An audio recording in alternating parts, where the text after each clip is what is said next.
Welcome to Alpha Proto, I'm Alpha Proto, and tonight I am going to finish this jumping hard punch animation. I got distracted. Today was a pretty busy day. I got up. Last night I defrosted. Yesterday I helped my dad patch a hole in the ceiling. I planted some plants, some flowers. Went to the store today. No, wait, I went to the store yesterday. Bought some. Oh no, I bought cookies.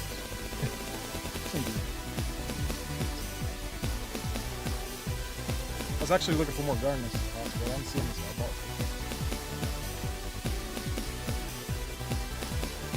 And today I cooked some chicken. I marinated it last night around 2 a.m. and I started cooking around 2. Put in the smoker, took it out of the smoker, and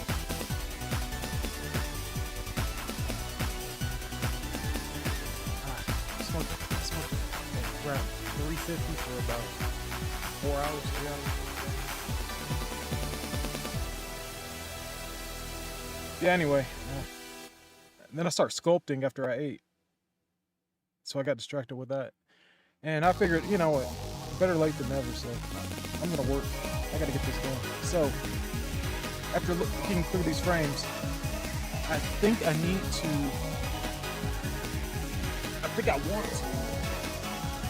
work on the shirt. I'm gonna draw the highlights on the shirt. So that's what I'm gonna do.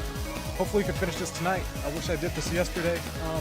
Don't know how long I'm gonna be streaming. I think I'll just stream until I'm finished.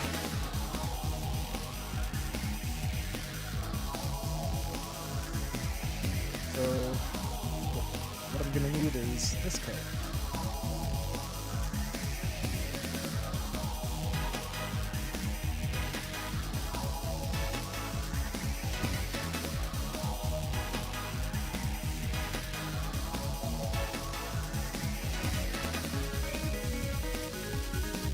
Music's way too loud for me. I don't know about you guys, fellas, people, folks. Let's say folks. That's what you're right? I need this to tone down. What we're listening to is Wizzy Whip It Wonderful Streets of Rage 4 fan OST. But yeah, it was banging. It was like banging my eardrums. So I'm turning it down a little bit. Yeah, this is better.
All right, let's add the color and the highlight.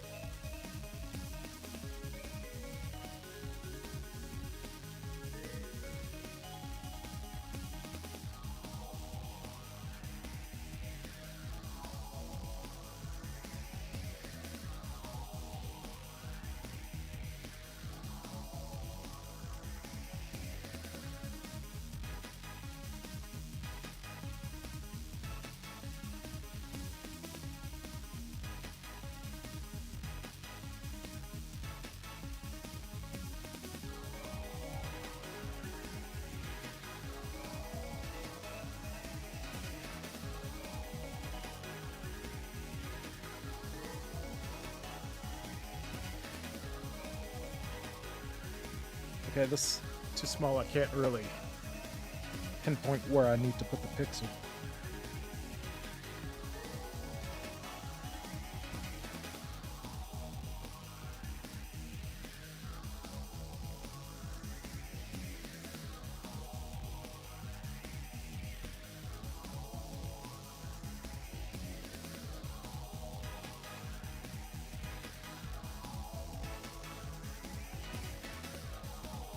This is shaped kind of like a S, so I'm gonna keep it like that. More like a Z. Z is more accurate. Shaped like a Z.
This light right here.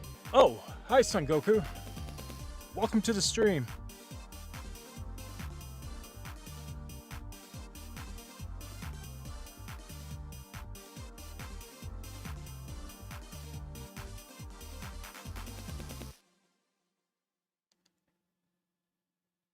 How are you doing this evening?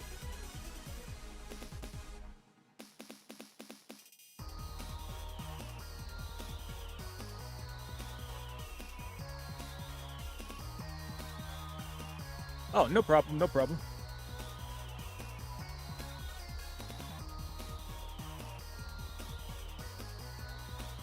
Right now I'm working on a... I'm doing pretty good. I wish I would have started earlier on this, but better late than never. Right now I'm working on sprites for Jake, the character Jake, for a game called Blazing Strike.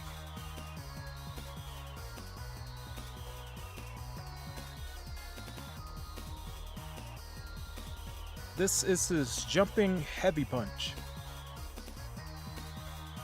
Just trying to make sure the wrinkles and everything work out right in the shirt. Here it is in action.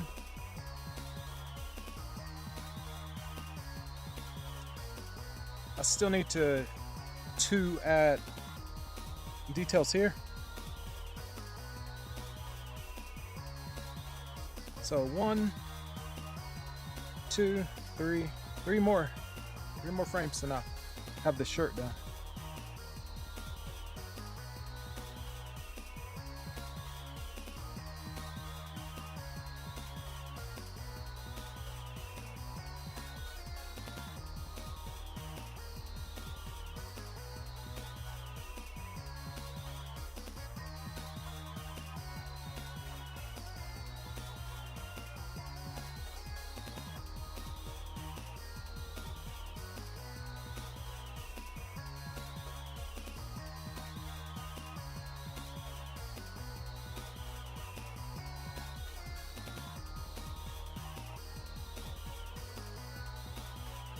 Oh, thank you very much.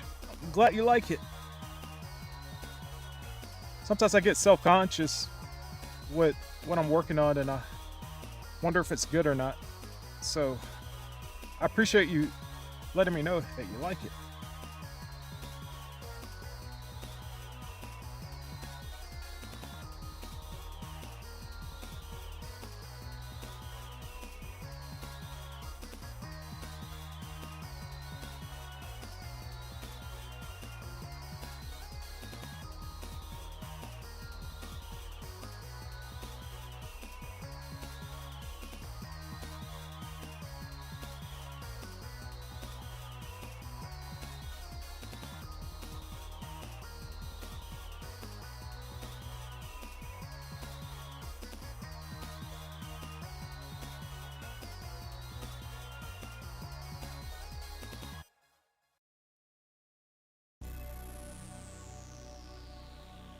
I am making this with the program Sprite. Sprite.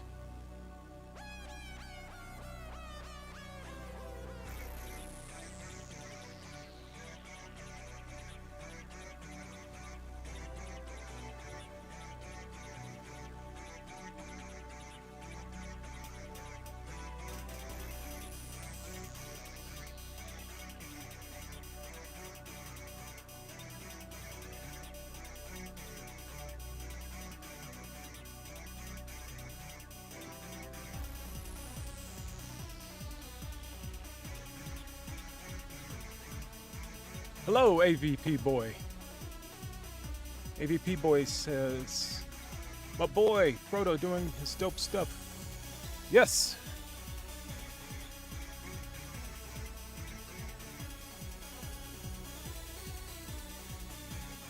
I think I will probably start doing my streams later in the day or at night. Or preferably do them in the daytime, but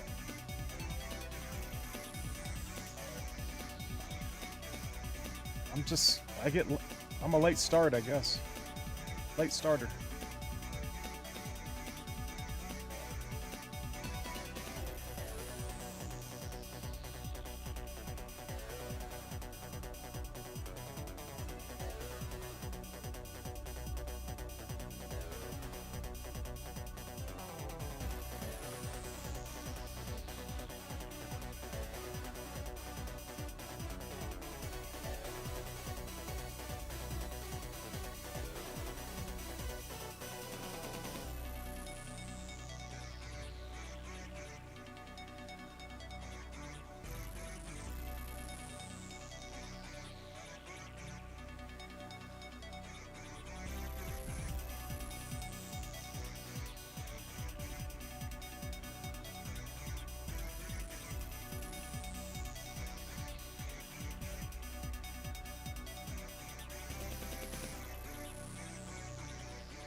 looking pretty good.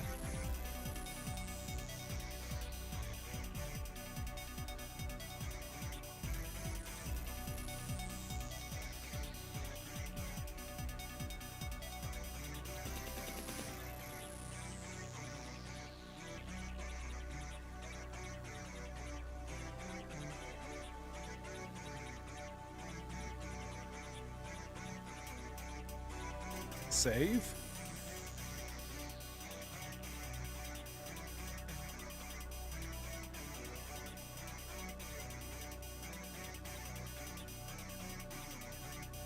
Yeah, that's looking good.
Oh, hello! It's the Trap Productions. How are you tonight?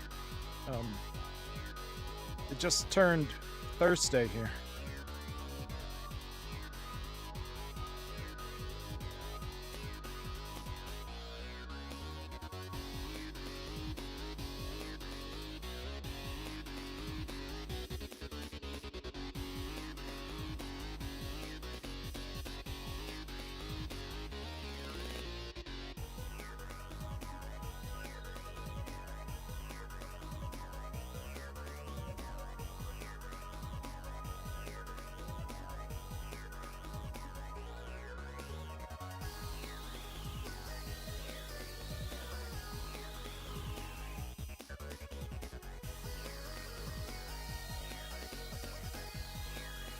Mr. Trap Production says, doing all right, sir. Happy to see you. How are you doing? I'm doing okay. My only regret is that I didn't do this stream earlier today. I tend to want my streams to be around... Okay, when I first started streaming, I wanted my streams to be around 5:30 because I'm in Central Time. So if it's 5:30 in Central Time, that would mean that in New York, like East Coast time, that would be 6:30, and in California, that would be 3:30. I figured 3:30 would be around the time that, you know, kids get out of school and stuff. So if they wanted to watch someone make stuff, they could watch that after school. And then like 6:30, that would be after lunch, around dinner time, just before dinner time, or people coming home from work and stuff.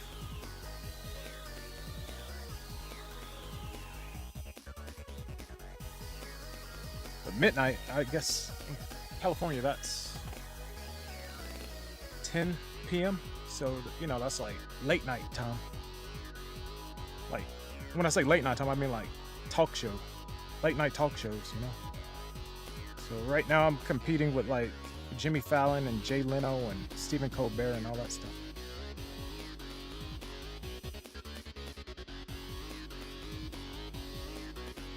Wait, there's no Jay Leno. Did I say Jay Leno? Probably not. I don't know what I said.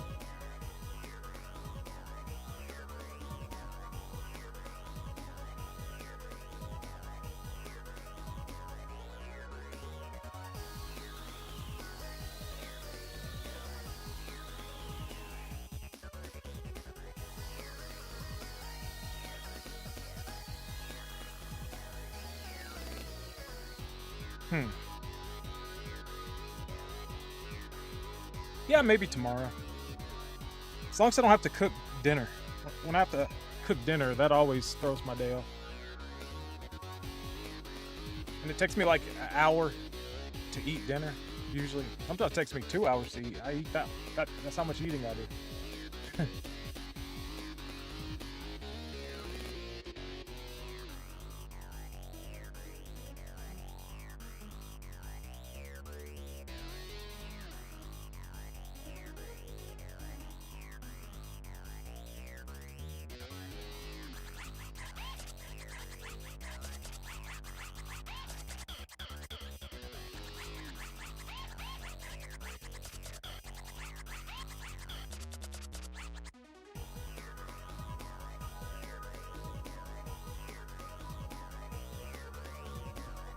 I don't know. I don't think it needs to be that dark.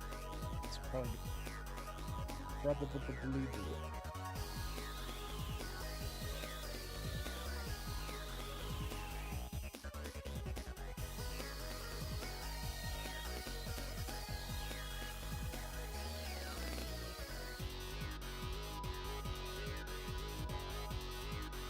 Oh, no wonder. Because this area right here is dark. Maybe this whole shirt should be dark.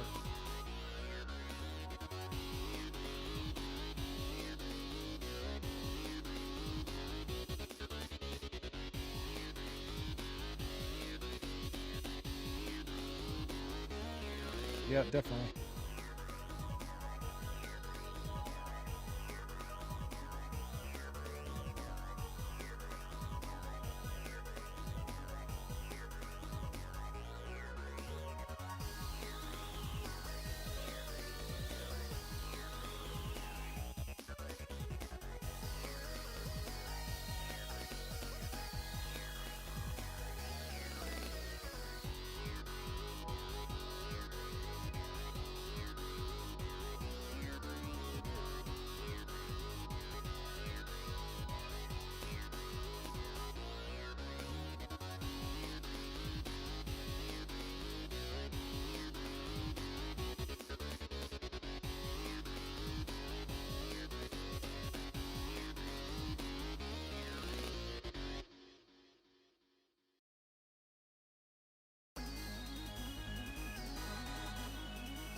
So Bat Guy Z-AC, hello, welcome to my stream. He says, hey, what happened to you on Discord? Huh? I think I still have a Discord. I haven't checked it. Not today.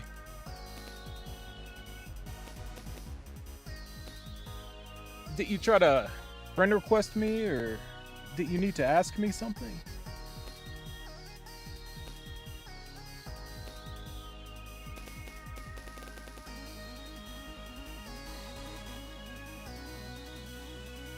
Yeah, I'm still on Discord.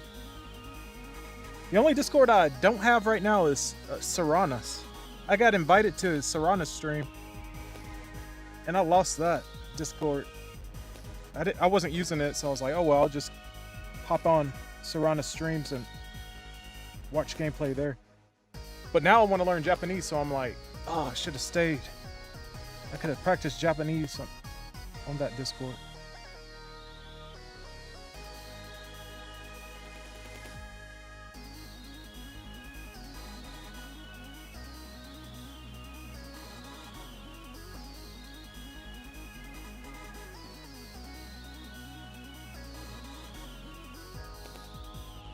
Another Discord I added is the Teenage Mutant Ninja Turtle one. New game, Shredder's Revenge. But I haven't posted in there either. Well, I was gonna post and ask if they were gonna have different color palettes for the turtles. But someone else even did examples of what they were looking for. Me, I was just gonna type it out. Like 2003 Turtles color palettes. The Playmates action figures color palettes, which were the comic book color palettes. Alternates in the Super NES Teenage Mutant Ninja Turtle in Time game. It looked really good. The way I see it, the color palettes from the 2003 cartoon with the brown knee pads and elbow pads, that's just as good as the movie ones. That counts as movie color palettes too. Their skin might be a different color, but as far as the brown knee pads and having a headband, that's good enough for me.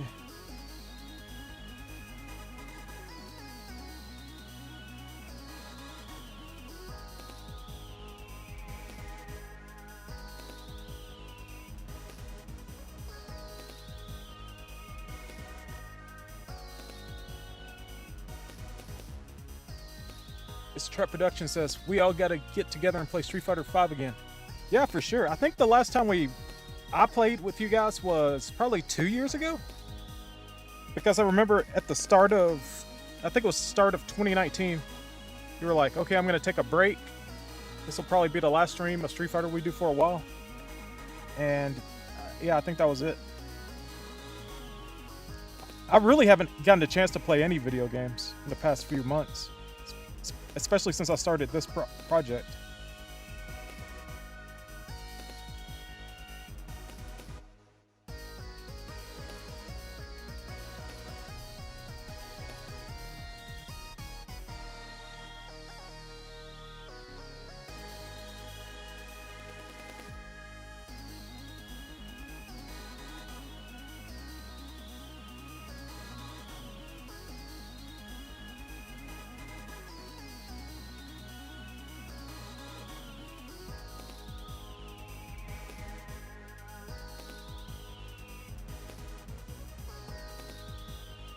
Yeah, Street Fighter V's changed a lot since we last played. I know Cody was in the game because I selected Cody a few times. I think G was in the game, but I didn't buy him, and I still haven't played him. It's been that long. I have not played G.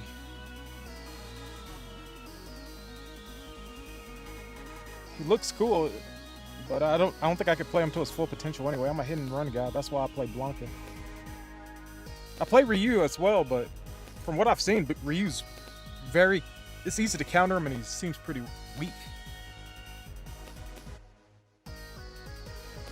Oh, Soul Bad Guy Z. You probably don't know me as Soul Bad Guy Z.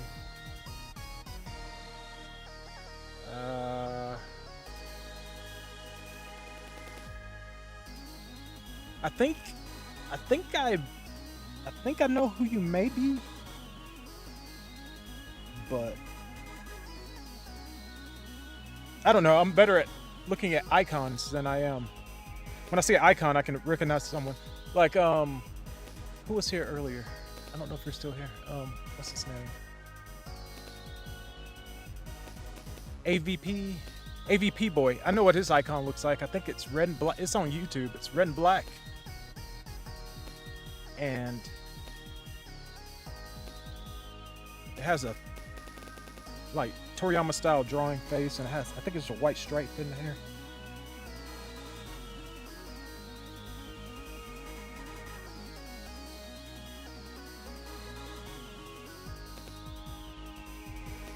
She is fun to play as.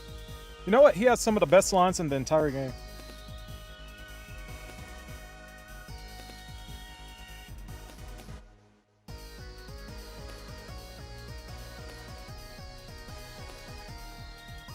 I think that works.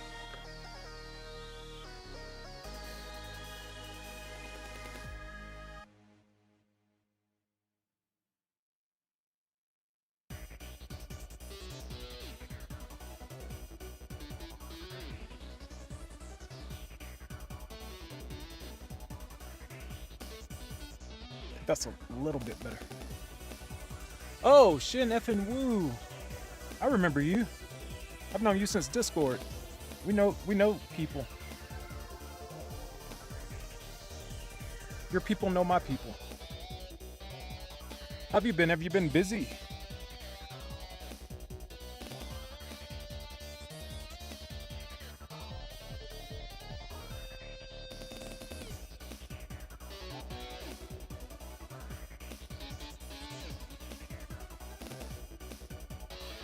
How's art?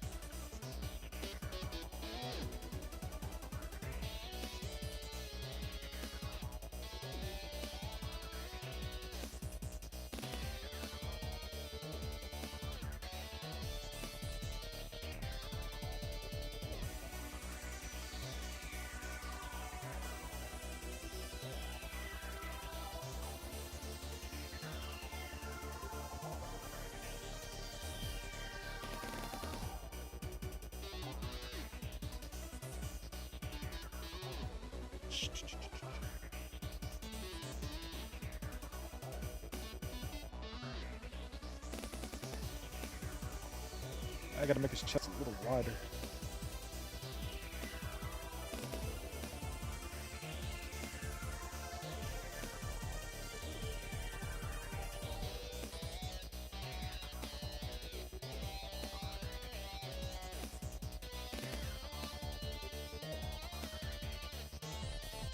Art, somewhat better. Health problems have been married to them recently. Oh, money problems? Dang. I hate it when that happens. That happens a lot. Like, people get sick and then that's when the money problems start. I hope you've been feeling better. I'm starting to get the point I'd rather just pay someone to finish my character for me so that I have more time for commitments. Yeah, I know how that is.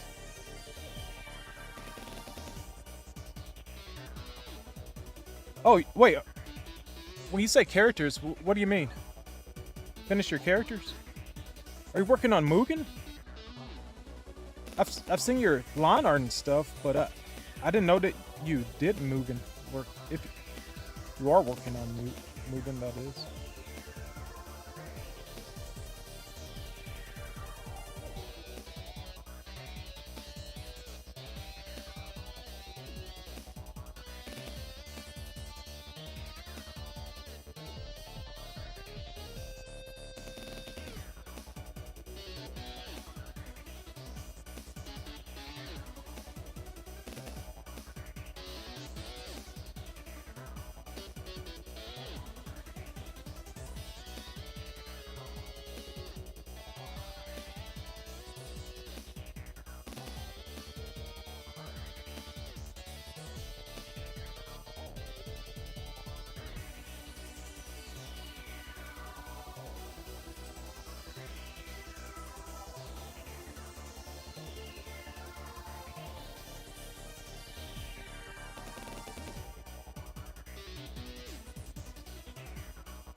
Alright, let's see how this shirt moves. Wait. So Bad Guy Z-AC says, and I'm currently working on Neep, which is our MS Paint style fighting game that will upgrade to a full-on CPS2 or Guilty Gear X like sprite fighting game. So it's just you're just testing the engine with the MS Paint style characters.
Ah, I see. What resolution is the engine you're working on? Is it Mugen or is it or is it Meat? Meat, M-E, Meat. What resolution is the output? Because if it's Guilty Gear X size sprites, that's like HD sprites, right?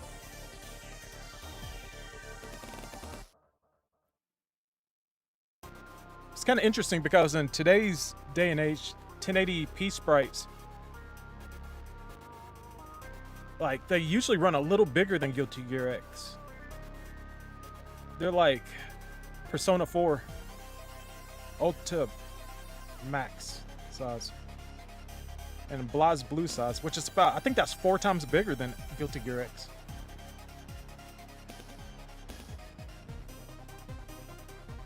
Yeah, when you work on sprites that size, you could, it's practically like drawing on like full-size characters. Like, the resolution that you get is so clean that it's just like drawing, doing regular animation, and then you're just turning it into pixel art for it's easier to manage the sprite size. Because you could always try the PNG, to use PNG for the lawn art and leave transparent like gradients like Skullgirls, but man, Skullgirl sprites are huge. Like one sprite, it's like, from what I've seen, they go around 8 megabytes for one sprite. So if you want to save on like size, I mean compression. Wait, what is it? What's the word? Save on data. That's probably the best way to say it. Yeah, save disk space or hard drive space. Turning it into pixel art is probably the best way to do it. Plus, it's easier to color separate as pixel art. Everything it'll still come out clean once it's on a 1080p screen. It'll be sharp still. So yeah, pixel art has advantages over PNG files. Okay, what am I gonna do now? Shoelaces?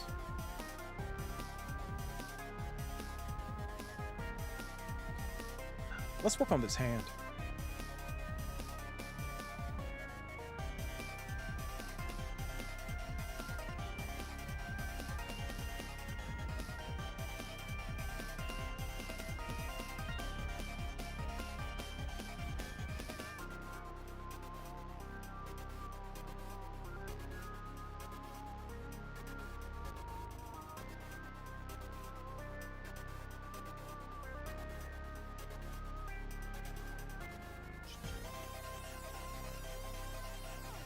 So Bad Guy says, yes, it's faster to work with.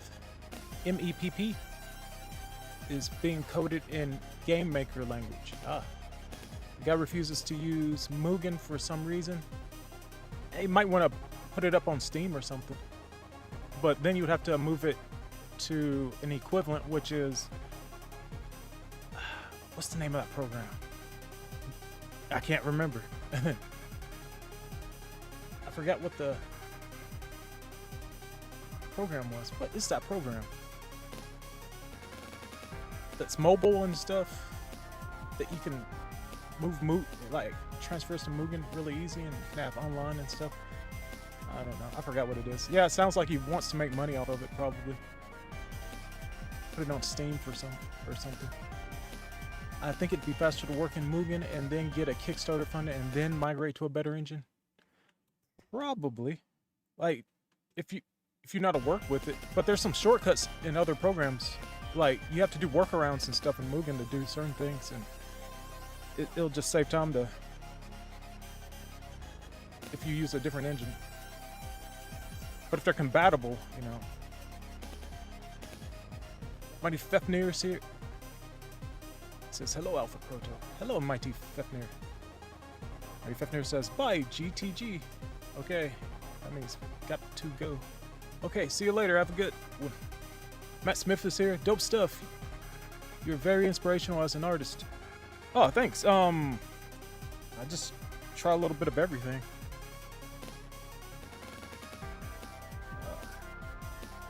What is it called? What's that phrase? Student of many skills, master of none, sort of thing. So Bat Guy Z says, I do wonder what instant messenger you're using now since you're not using Discord anymore. I'm still on Discord. I think I need an art buddy. Yeah, that's mainly why I started streaming. Because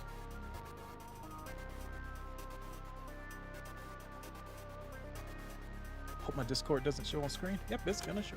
Transition. I am on the wrong Discord.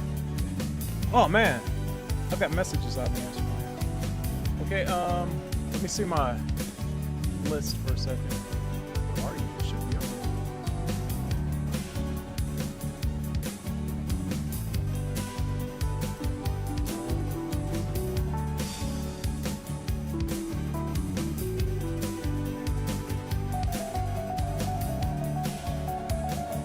I don't see you. Add me as a friend on Discord. Or send me a message.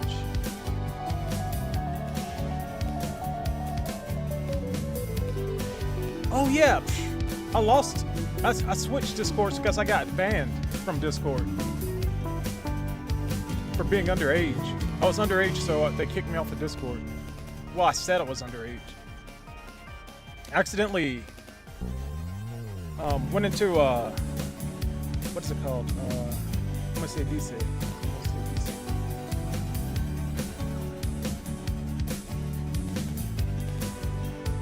What's that word? Spoiler section of the Hyper Dragon Ball Z forum, and I was like, no, I don't want any spoilers. So I was like, okay, I gotta get out of here because they asked me if I wanted to go there, and I said no. But then they asked, it was something like, are you sure you don't want to go in here? I'm like, yeah.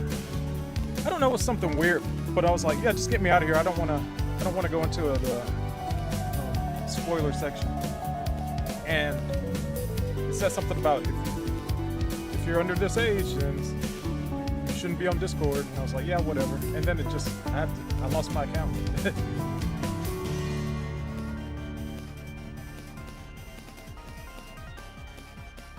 Yeah, I have a new one now. I have a new Discord name.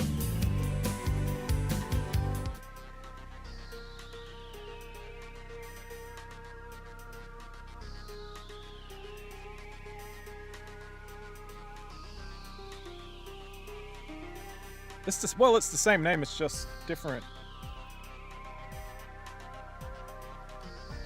number. I think. Let me log on. Okay, what's my Discord name?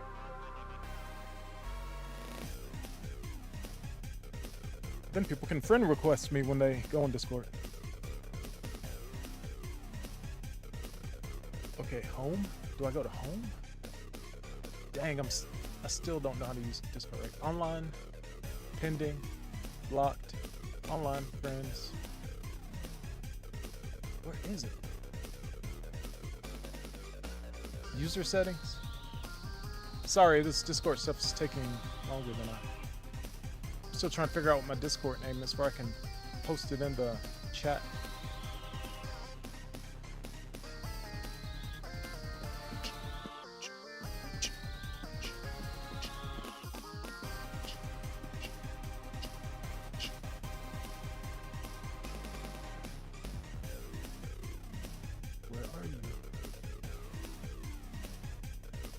Wow, I'm getting added a lot. Atted. Dang, I don't know. Where do you go to find your Discord number and name and stuff on Discord? Sorry, folks, for the lack of work right now. I'm just trying to find this. Okay, I'll go to a chat I've had with somebody. View profile. Well, my name's Alpha Proto on there. Know that. But I don't know what my contact name is.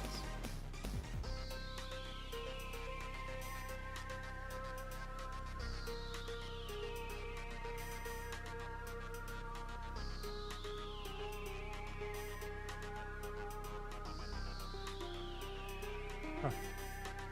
I don't know. I don't know what I'm doing. Streamer mode is enabled. Stay safe. Whatever.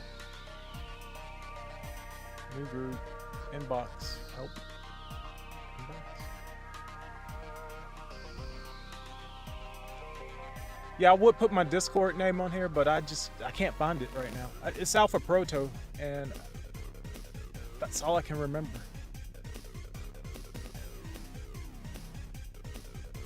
Bottom left in the window. Do I hover it over? Do I hover over it or click it? When I click on my icon, it says online idle, do not disturb, invisible. And when I click on the name, it just says double copy, triple copy, dominating. What does that mean? And then there's user settings on the column. Okay, what if I just space it? Oh! Yeah, I copied it. Okay, here it is. That's my Discord.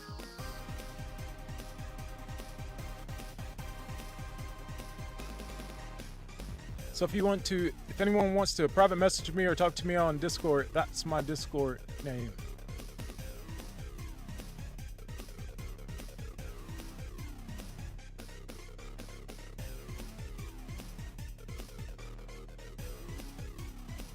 Yeah, I don't see a number. Oh, Kane G.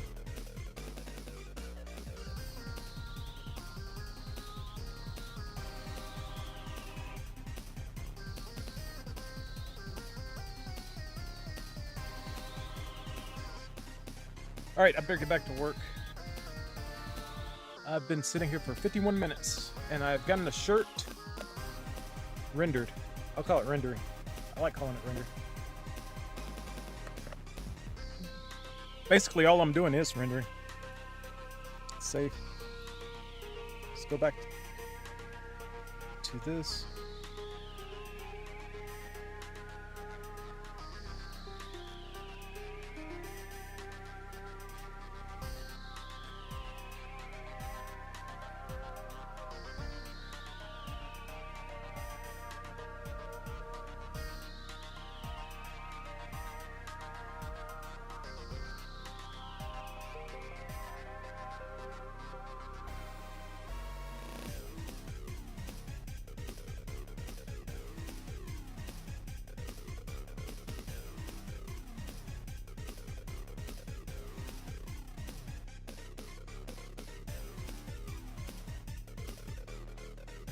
Oh, yep. I just added you.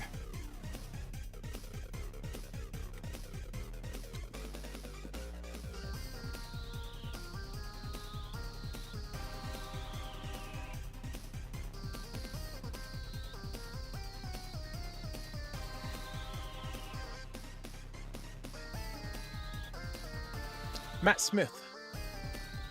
Once again, I'd like to say thank you, Matt Smith. He said, dope stuff. You're inspirational as an artist. Yep. I appreciate that.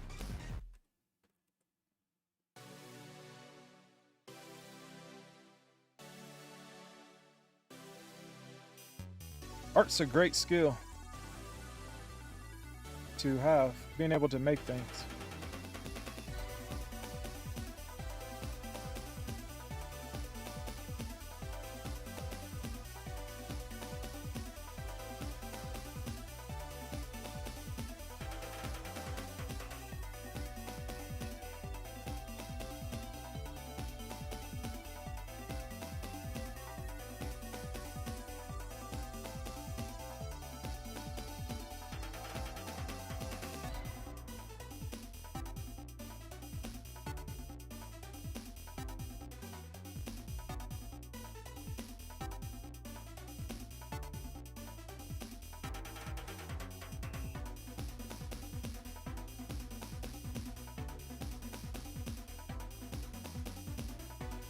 Jeremiah Sion Prophet says, you make sprites? That's amazing, bro.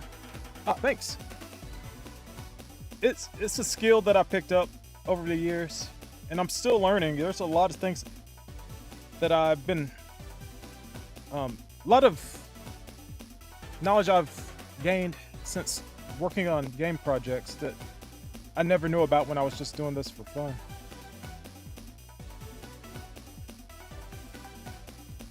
Like prioritizing palettes and stuff like that. I'm still learning that stuff.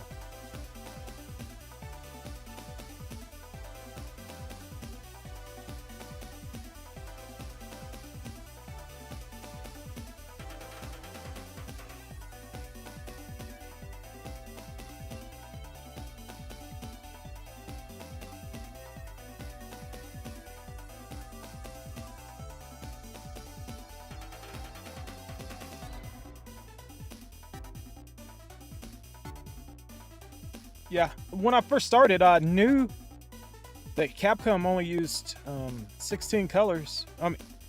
Well, 15 on the sprite and then 1 on the background. So I was used to that. But Mugen, people like to color separate their sprites, so you have to manage a whole lot of colors, and I'm not used to that. I'm used to using the same colors over and over all over the sprite to minimize palette sizes and all that stuff.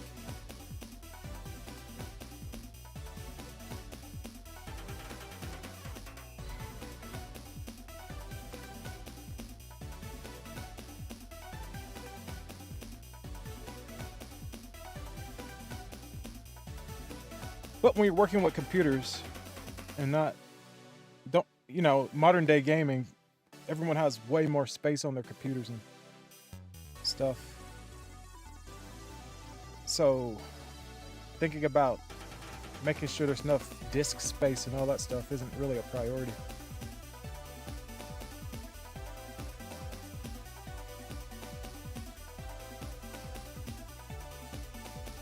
But this game, this character's 16-ish colors. I think it's 60 colors. That doesn't look like 60.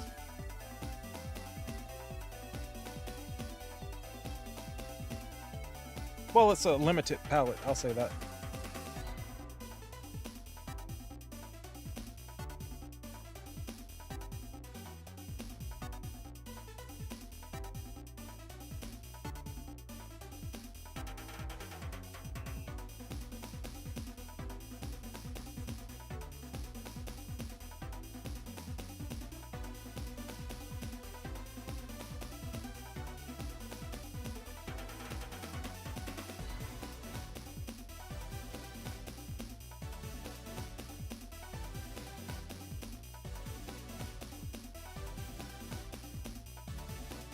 Oh, cool.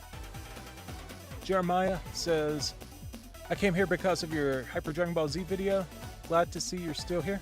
Oh, thanks. I wish I would have started the stream earlier. Just things got in the way. But I wanted to make sure I streamed. I really want to... I'm going to cram this week. I'm going to try to get all the animations I need done this week. So I may stay up all night until this jumping heart punches done, and tomorrow I'll probably do the same thing. But I'm gonna make sure I sprite every night.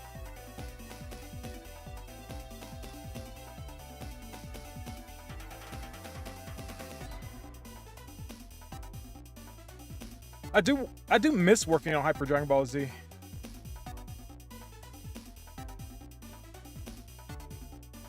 But the thing is, like, if I spend time working on Hyper Dragon Ball Z right now while I'm working on this game, one will prioritize over the other. Because I get kind of obsessive with the characters I work on in there because, you know, they're some of my favorites. And I want to represent them correctly.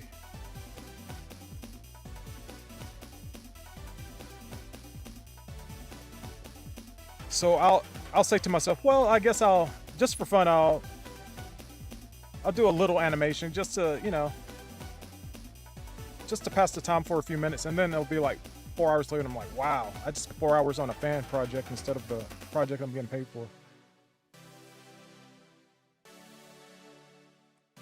Because once you get into the zone, time kind of flies with this animation stuff.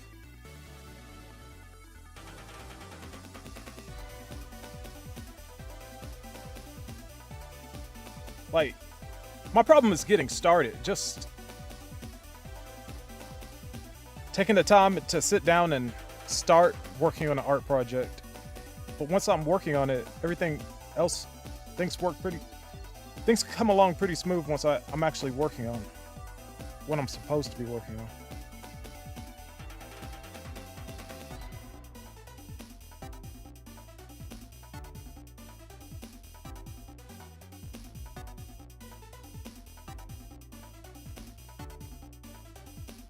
Okay, this is the thumb.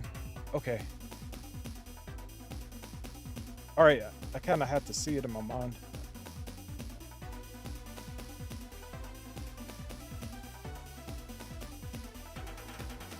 This is the hand, this is the thumb going in.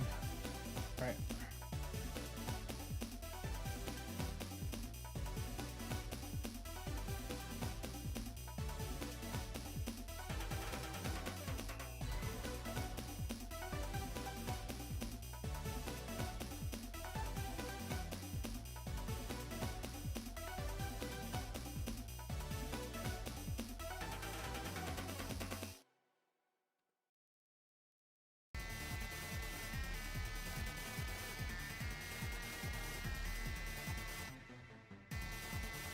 I didn't color this right.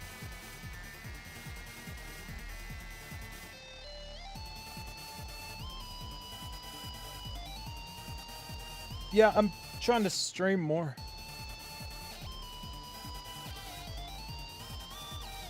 It reminds me of the art studio environment.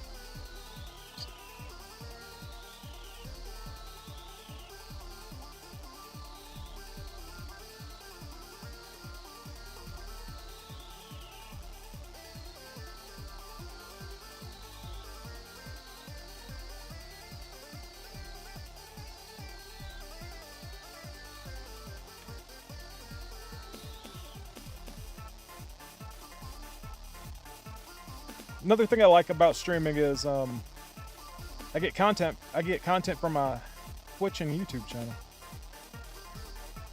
Plus it's a good documentation of my work. I really like that it's a documentation of how much time I put into my work. It's like clocking in to work. And it keeps me accountable. It holds me, I have people holding me accountable for an act, you know, because they know I'm working on something. Plus this advertisement for this game. That's one of the things I like most about it.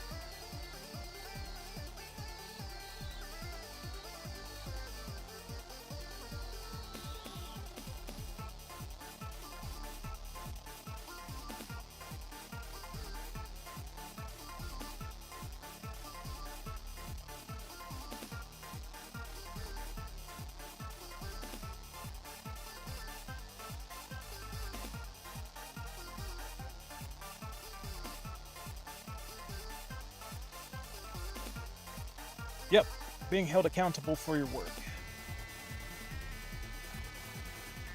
That's the thing about making it public that you're working on something.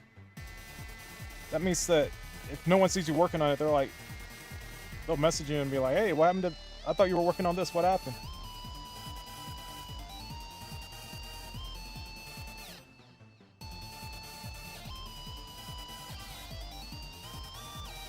But if you never tell anybody that you're working on something,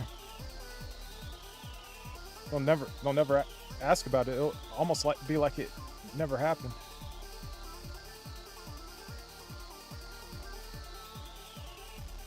All right, I think that's good. I think you could tell. People can tell it's a thumb.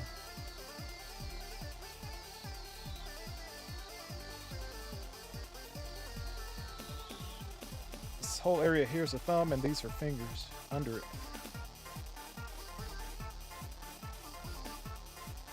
Oh yeah, there's a thunderstorm tonight. Tornado warning. Chance of a tornado. That doesn't mean there is going to be a tornado. I doubt there's going to be a tornado. At least not here. Famous last words. Oh, sorry, gotta go, tornado. Oh, that means my internet might go out.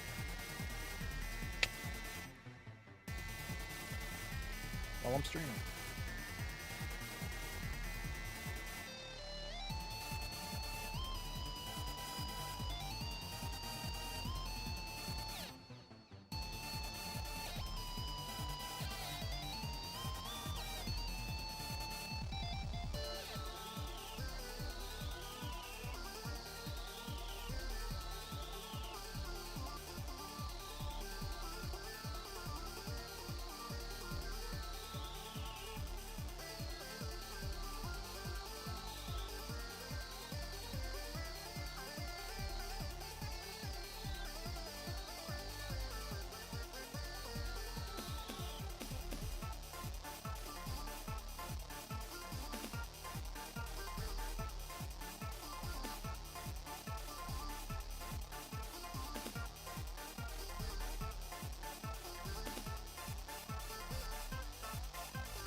So it's wrapped around these two fingers and then wrapped around the hand. Okay, so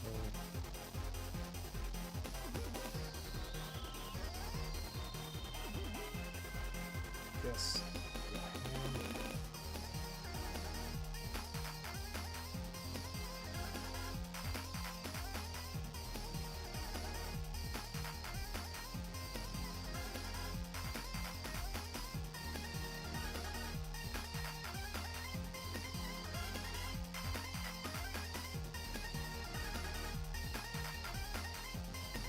Pretty good.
Yo, welcome back.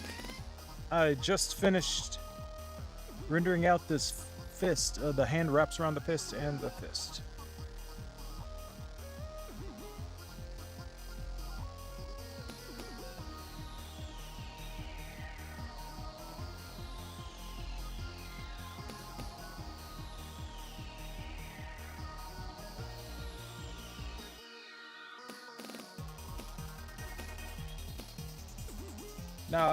Now I will add the shoelaces. I'll do that on a new layer.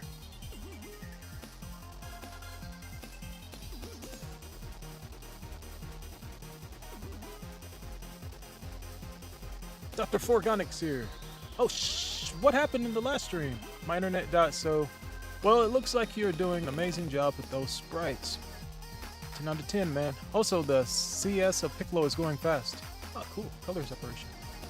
I'll probably post it on the Discord server on the unofficial Z2I thread in 2 to 3 days. Wow, you can color separate in 2 to 3 days?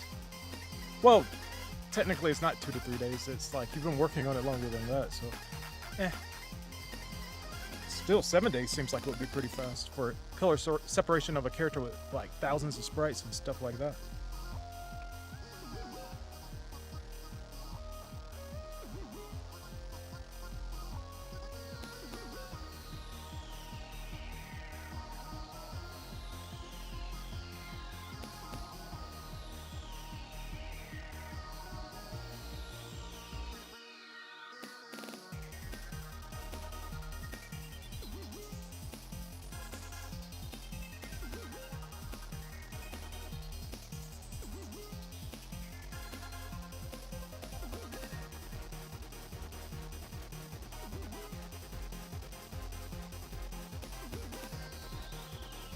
Wait, hold up, I can do this.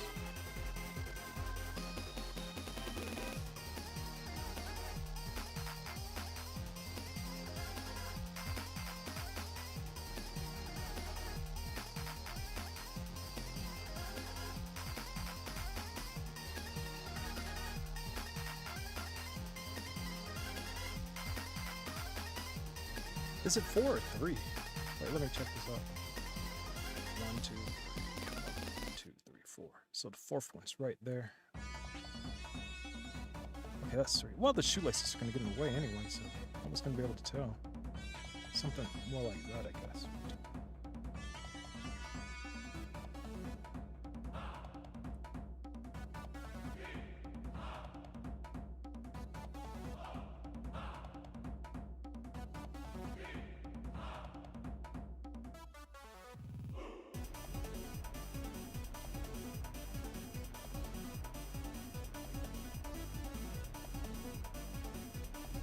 Yeah, I've noticed that with my original characters that I need to start, well, not really color separating, but I need to make the colors more distinguishable from each other for certain parts, so I can do color separation and stuff later, and just make sure I don't put the wrong color in the wrong spot, because that's been happening a lot.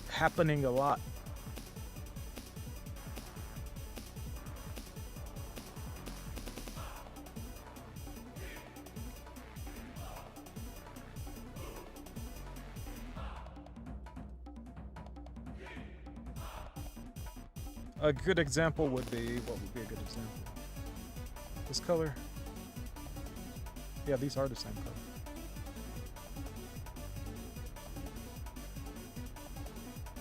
This color and this color, are these the same colors? Yeah, they're the same colors anyway. I don't have any good examples.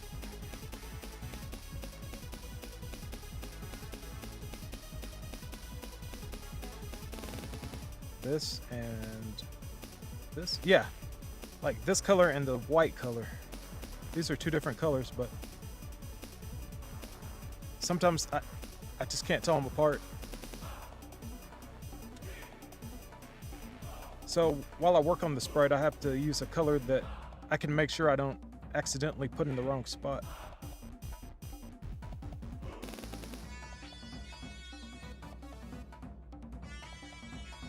What about this hair? This hair and yeah, those are the same color. Well, never mind. Anyway, let's go back to these feet.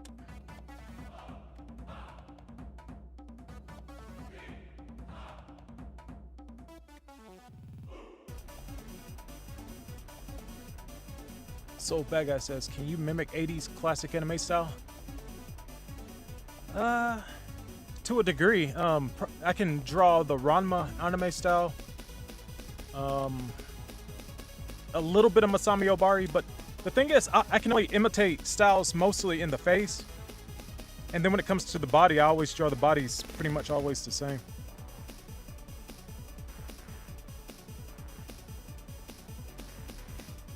The only anime style that I know for sure for the body is Dragon Ball Z. That's different than most bodies. Because there's the clavicle and stuff is a certain way, and the pectorals are a certain way. It's just broader shapes for the most part. But yeah, when I draw bodies, they're usually the same. I use the same body on everything. I usually just change the face.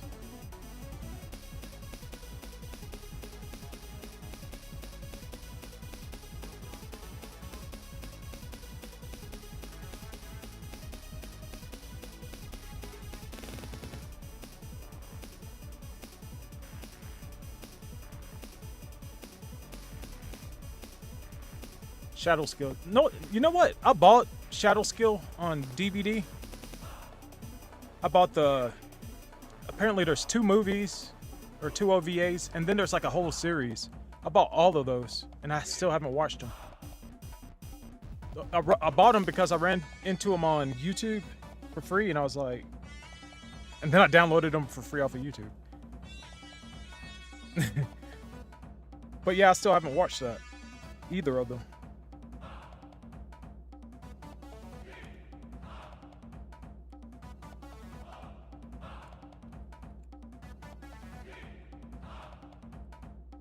I think I bought them maybe 2 to 3 years ago, maybe farther back than that. I just know that I have a headboard. No, I have a bookshelf in my headboard of my bed, and it's just full of DVDs and manga volumes.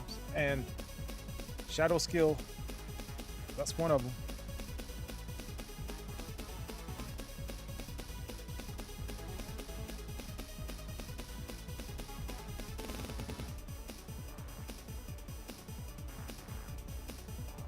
My favorite character is in my Discord AV, Kenji Phalanx. That's a copyrightable name. By that I mean it's something that's so unique that you could trademark that name. That's probably a better way to say it. It's very original.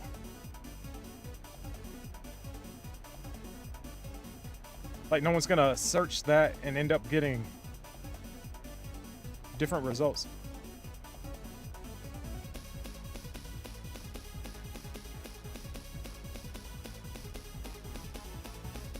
It's not a horribly great series, but it's very memorable.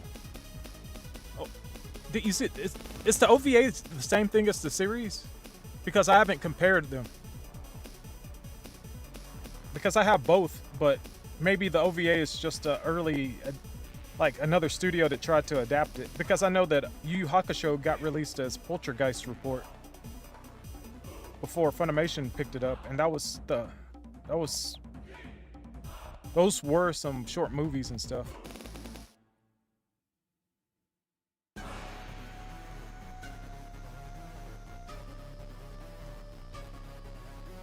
But yeah, I saw Poltergeist Report way before I saw Yu Yu Hakusho.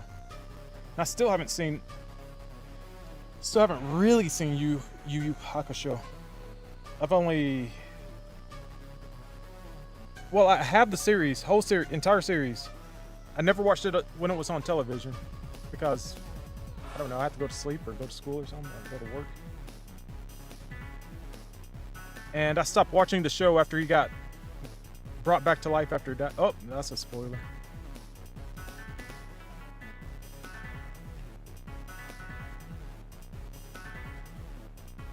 Okay, it's 58 Saval. Its title is G. Different voice actors, same soundtrack. Yeah, it is. Oh man, I bought the same thing twice. Oh boy. Well, I did that with Area 88 too. There was a older dub by, I think it was Central Park Media, or yeah, I think it's probably Central Park Media. I really like the older dub voices more. Then the entire series got dubbed by ADV, and then they had the modern series that was dubbed by ADV. So I bought 3 DVD sets of Area 88. So I started off with one set of voices from an older dub, and then I finished off the series with the newer voices. And then I tried to watch the newer one that was made with modern animation and CG and stuff, and I could not finish that. They even threw in a kid sidekick, and I was like, I can't watch this. I wanted to watch it, but it was like a retelling of the stuff I watched in the OVA, and I was like, ugh. They're adding more detail. They're giving me like 20 to 30 minutes for each of these story arcs that were in the OVA. That only took like 15 to 5 minutes, and it's like, it's just not the same quality. Maybe one day I'll watch the rest of it, the modern Area 88, which is probably 20 years old now. So I prefer watching the Area 88 from 1985 more than the one from 2005. I guess if I have to watch old anime, I better have old anime quality.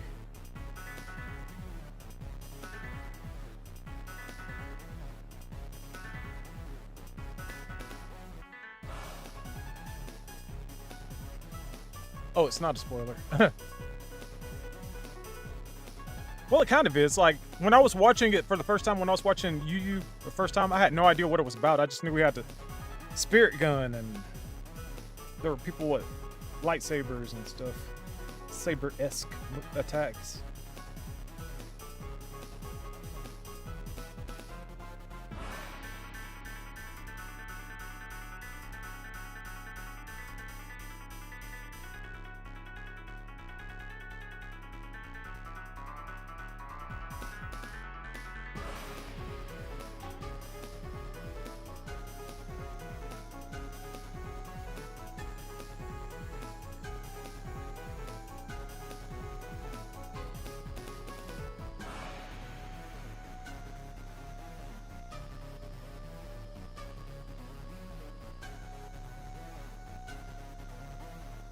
I don't know, I don't know if that looks alright or if it's weird. I'll have to look at it when it's smaller. Maybe this is enough. Zoom out. No, that doesn't look as bad as I thought it did.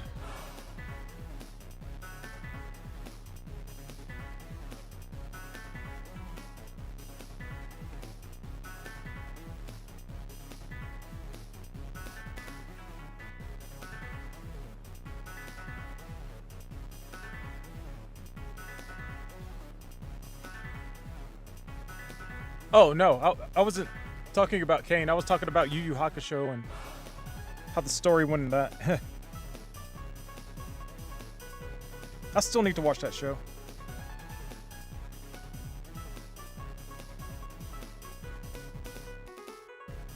Because I've realized that my favorite type of anime is shonen anime, like stuff from Shonen Jump, like Dragon Ball Z.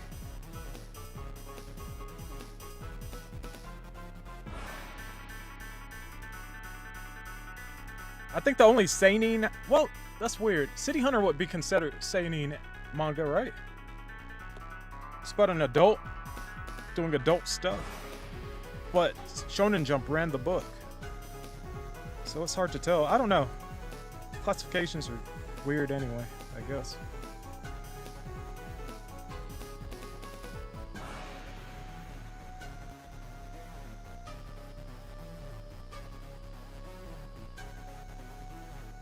Yeah, I took it away and then I added it back.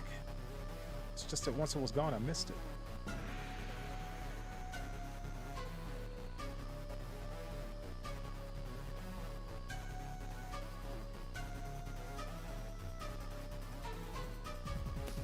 My opinion of Yu-Gi-Oh! The first time I ever heard of Yu-Gi-Oh! Was I was reading On America magazine, and it was a review. It hadn't been dubbed yet or anything. It was like the first, I think they were reviewing a movie or the first episode or an OVA or something. They were like, Yu-Yu's crazy. Threatened to set someone on fire, or something about a pet shop or something. I don't know. I think that's what they said. They said he was a psychopath or something. I was like, huh, that's funny. And then it ended up being on Kids WB, and I was like, oh, this must be censored. And it was dubbed by 4Kids, so I was like, yeah, this is definitely censored.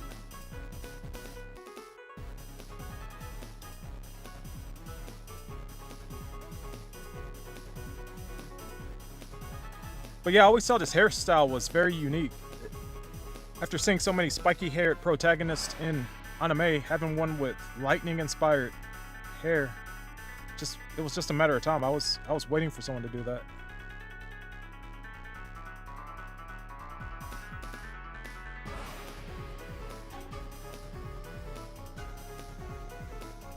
I feel like it should have been done a long time ago. As far as the dual monsters and stuff and having an anime based on a card game, that's marketable. I don't know if he even thought about it being marketable when he started to make it. Like, hey, I can make a Magic the Gathering / Pokemon card game. No, wait, he probably said, hey, you know how the Pokemon game is really popular and stuff? And it's like really wild and all the kids are playing it and they're playing Magic the Gathering and all that stuff. What if I made a manga based like on that? You know, that's the combat. And then you can make a card game based on it and just make money on cards, make money on the manga, make money on the anime that shows up. And it's really smart. Yeah, it's really smart. I think that'd be a good idea for anyone who's gonna make a story or a manga and want to sell it to a company. Like Beyblade, for example. What came first with Beyblade? Was it the Beyblade toy? The spin top first, or was it the show? Because, you know, it's a symbiotic relationship. One feeds into the other.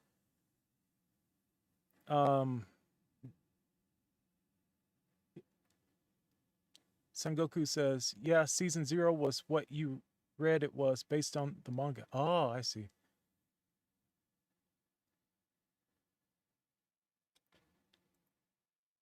Well, I better start playing music again. That was song 16 of 31 of Wizzy Whippet Wonderful's Streets of Rage 4 fan OST. So let's go to song 17. No, wait, this is song 16. Let me catch up in the chat. I think I skipped the stuff.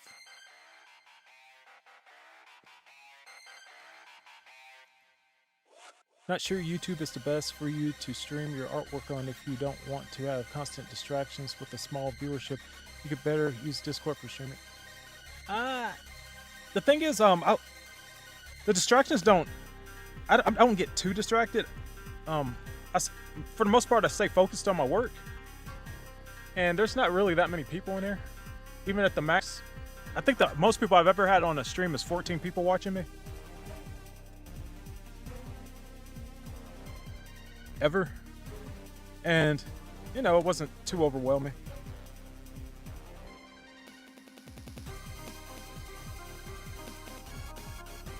YouTube is going, okay. Yeah, that's true. Yeah, season 0. Yeah, I might see if I watch Yu-Gi-Oh! Part of me is curious about what I read more than the actual series. And I kind of have the feeling that someone else should pick up Yu-Gi-Oh! And start dubbing it. For it'll be show accurate, like Japanese accurate to the source material. Yeah, that's the word. Because I know there's a lot of, I've watched Censored Gaming, their YouTube channel, and they said there's a lot of content that had to be omitted or changed for television.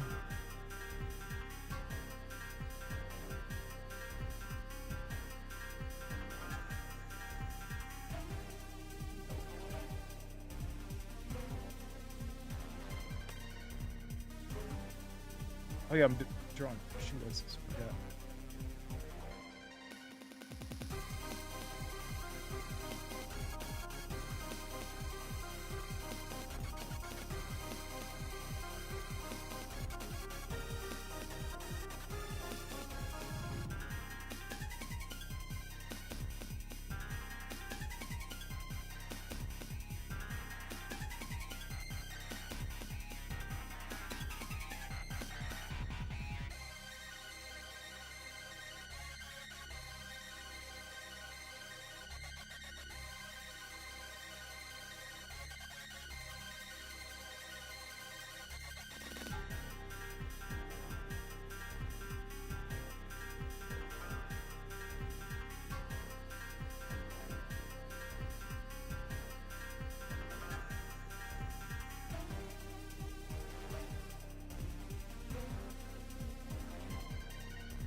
So Bad Guy says, anyway, what time are best to catch you when you're free? YouTube. Yeah, what time? I don't know. I usually check Discord when I wake up and before I go to sleep. But if I have to think about what I'm gonna respond with, I just save it for the next day.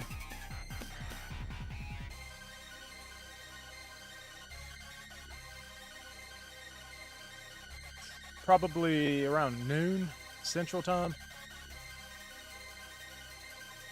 And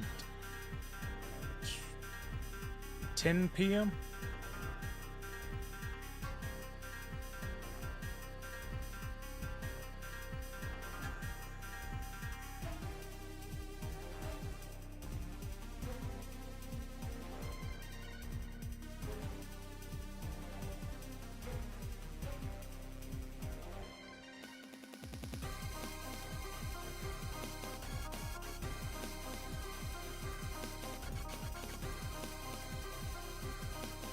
Yeah, well, I don't know. I'm on Twitch right now, too, but my Twitch audience is usually way smaller. I know YouTube hurts you for streaming. They like short retention videos. I mean, long retention videos that are short, like around 10 to 20 minutes with lots of retention time. I kind of would rather have people show up to my YouTube than my Twitch account anyway. I neglect it a lot. That's why I'm dual streaming right now. Dual Maxwell.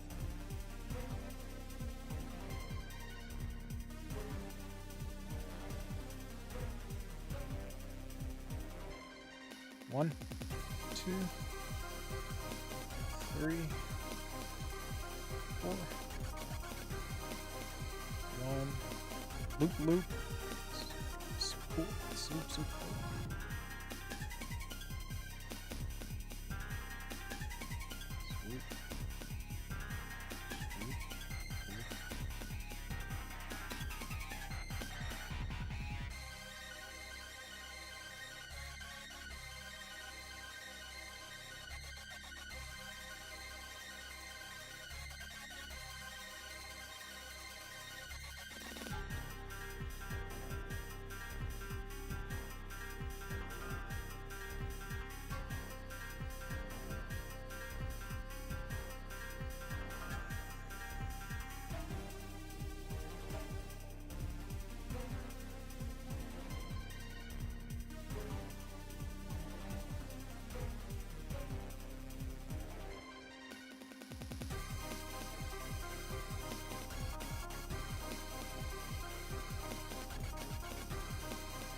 Yeah, anything. Well, yeah, most platforms aren't that great. They change. You have to adapt with them, I guess.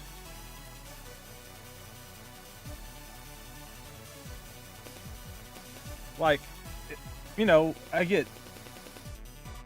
don't know if it's copyright strikes. I don't know if they're really They're not really strikes.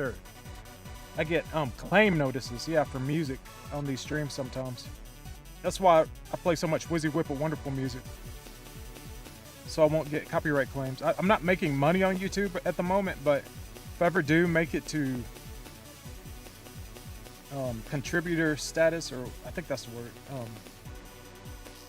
or to the point where I can make money off of this platform, I don't want to have everything I've done up to that point not to be able to get monetized. So I'm just taking care of it now. So there's some live streams where I have to edit the live stream so that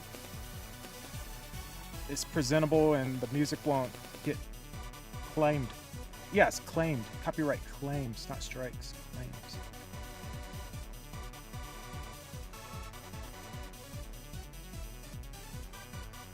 I don't know how Twitch works with that.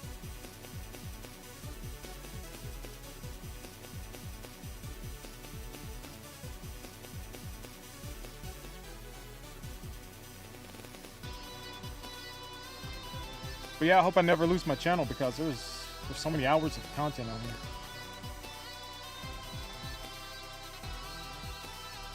I know my brother, he got banned off of Twitter.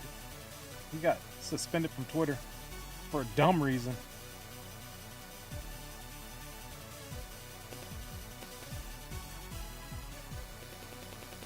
I think I could tell. You know that there's a meme that's like, do you remember September? He played that song and they said take it down or you're gonna get a claim, and he took it down, but then all of a sudden they said your channel's banned for using this music, and he was like, I took that down. I posted that in 2015, and now they basically took his entire entire Twitter down because he posted a meme 6 years ago, and it popped up out of nowhere. He said he took it down when they told him to, but it's dumb. It's so dumb. He's really salty about it. He has right to be. That's so stupid. And he was like, everybody else did it. They didn't get in trouble, but he thinks it's for other stuff that he's been posting on YouTube. Twitter. And they just used that as an excuse, which is, oh man, that's dumb. If I didn't need Twitter to get in contact with people, I wouldn't even use it. Because it has, like, a lot of,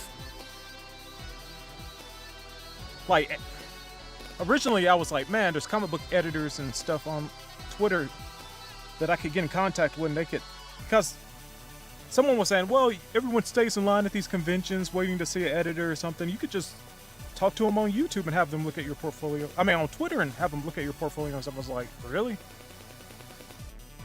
And I was like, okay. But then I just noticed they don't look at portfolios. They just use it to socialize.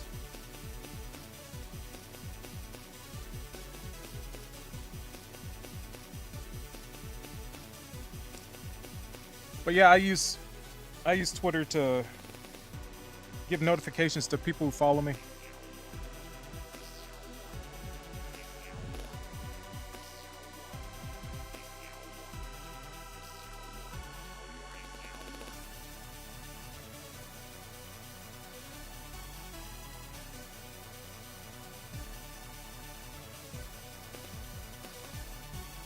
What about this?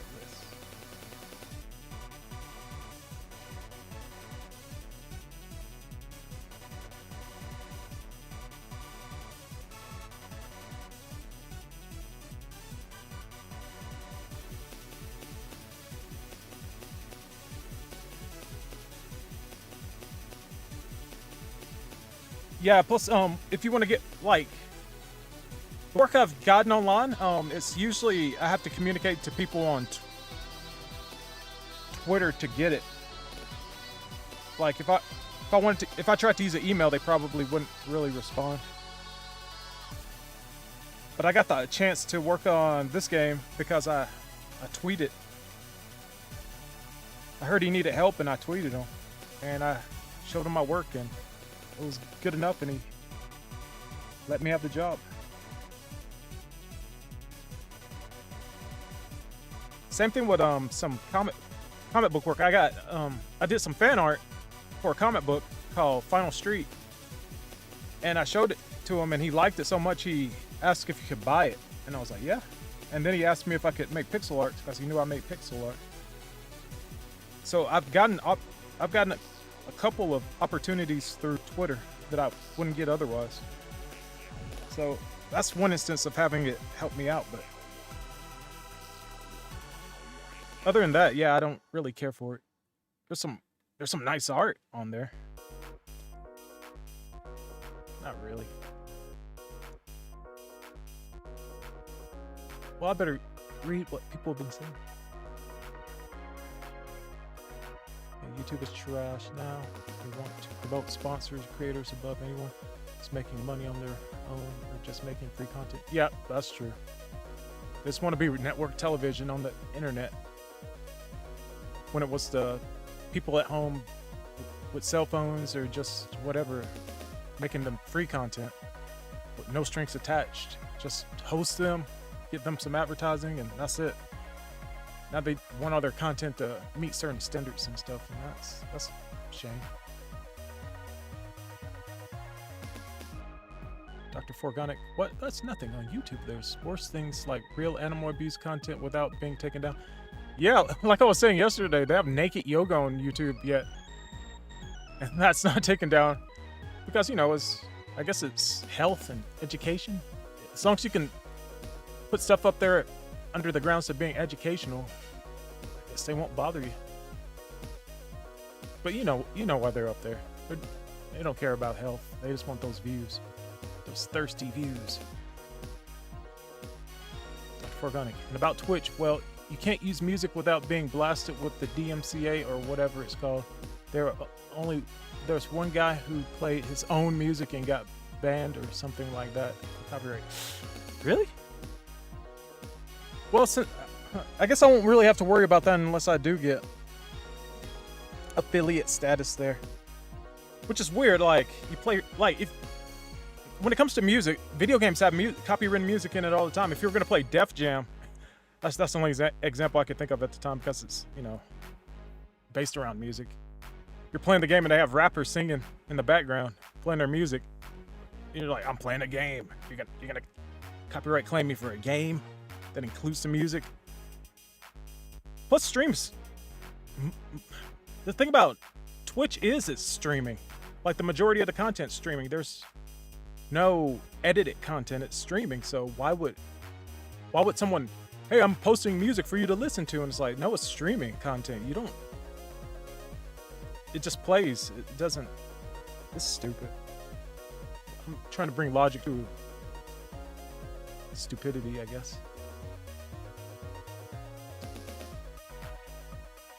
So Bad Guy says, what internet veteran cares about snuff stuff being put on a platform? People complain about stuff being put onto many places without being taken down. Happens all the time. Yeah, I think that there is like me multi-streaming right now. I think that if you're a partner or affiliate with Twitch, they want all of the content exclusive to that platform. I think. But I'm just a dude streaming right now, so I guess I don't have to worry about that. I'd say abuse and stuff. Yeah. Yeah, they probably do have snuff films on there. On YouTube somewhere. I don't know, the dark web. It's like, oh, I've ran into the dark edges of YouTube. Man, not Wanda here. Turn back key. Okay, so you're telling me that type of content doesn't matter that I don't have to care about that. Videos of dogs. Yeah. Report it and be done. Yeah, I guess. Yeah, that's as long as people are like policing themselves, YouTube shouldn't have to do it. I think that's the way it used to be anyway. Like if you see something wrong, you know, you flag it and then YouTube takes care of it. And sometimes they just put an 18 plus. They just put an 18 plus or adult content flag on there for other people won't see it, or they'll delete it. Because YouTube, in early days of YouTube, they used to have, what is it called? Recent uploads.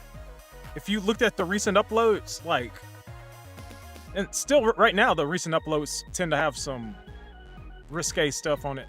Like if you go there before the, copyright people and, what do they call? Yeah, copyright claimers or whatever found it. People post stuff up and they're like, for the first hour on YouTube, yeah, they don't know what's up. It's like, yikes. And that's when they get flagged. They get flagged within an hour usually. Most of that stuff doesn't stay up 24 hours now, but back in the old days, the front page of YouTube had like popular, trending, recently uploaded. And the recently uploads always had some questionable stuff. They don't have that anymore. They just have the network stuff now.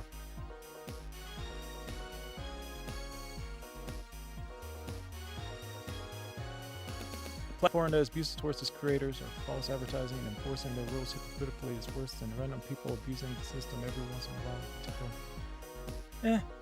I see what you're getting at. Yeah, I think that's what bothers me the most about it, the hypocrisy. One person can get away with it and another person can't.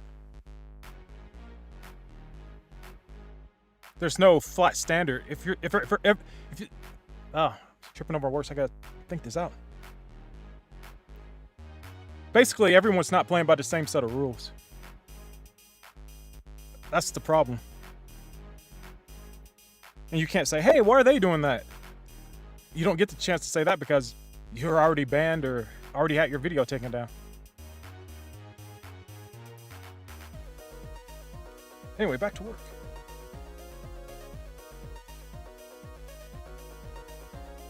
But they did it, banned.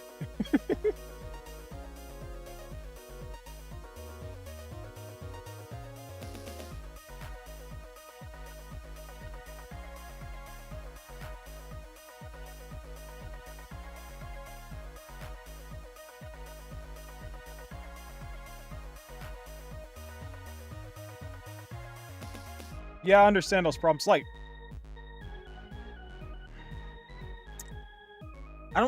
I probably could run into those problems eventually, but I'm not asking for money.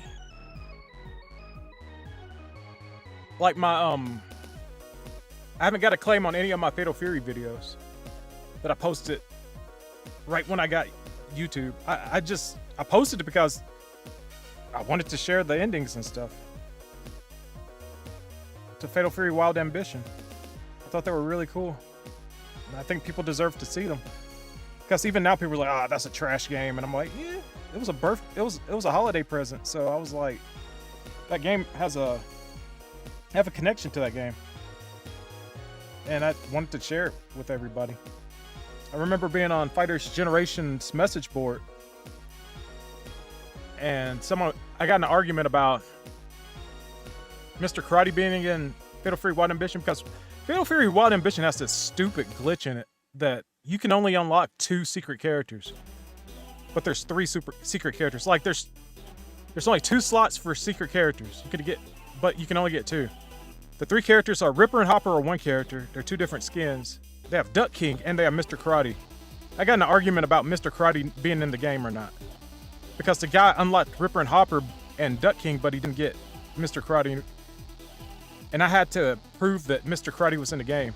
So I actually ripped the files of his skins and showed them. And I showed the ending to show that Ripper and... Ripper and Hopper don't get an ending. I think they get Geese's ending. Yeah. But yeah, that's a stupid glitch on that game. But yeah, the guy didn't believe me that Mr. Karate was in the game. Mr. Karate Ryo Sakazaki, that is. Not Takuma. Yeah, internet arguments are stupid. they're stupid, they're trivial things, but you know, just when someone tells you something out of ignorance, you're like, no, I can't let this spread. I just gotta tell everybody the truth.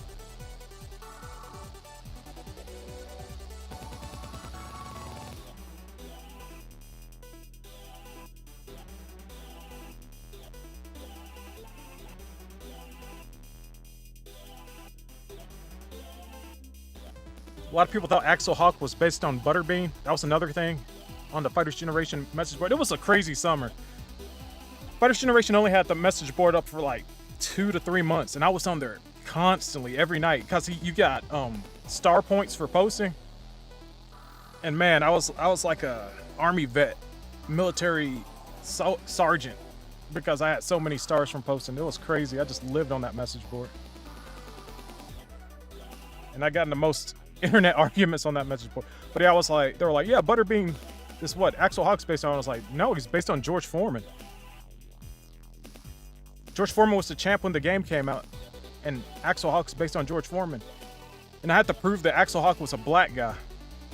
And I went through all the art, and I had to find a picture of Axel Hawk walking to his mom, who looks like, you know, your classic Aunt Jemima mom with the curly gray hair. I'm like, okay. And I showed that picture, and I was like, okay, either Axel Hawk's mom's a black woman, or she's a really big fan of Big Mama's house, because she look at her. And that basically stopped the argument right there. And that was very cool though. And so, bad guy, I know that you're the same way about Felicia though, like about the headband and her ears not being attached to the headband. After I read that post that you made about that, it irks me now seeing the same thing. It's one of those things like once you see it, you can't unsee it. People do fan art of Felicia and they put the ears on the headband, and they don't know that she's wearing a headband. And yeah, it's, you could have the best art, and I'm just looking at it, I'm like, oh man, they attached her ears to her headband. Yeah, now you've got me where I can't unsee it.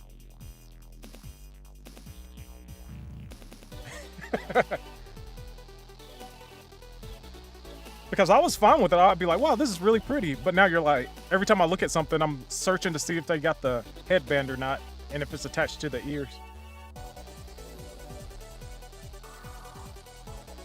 I never cared about that until you pointed it out, and I'm like, ugh. Oh yeah, I should go back and read everything else.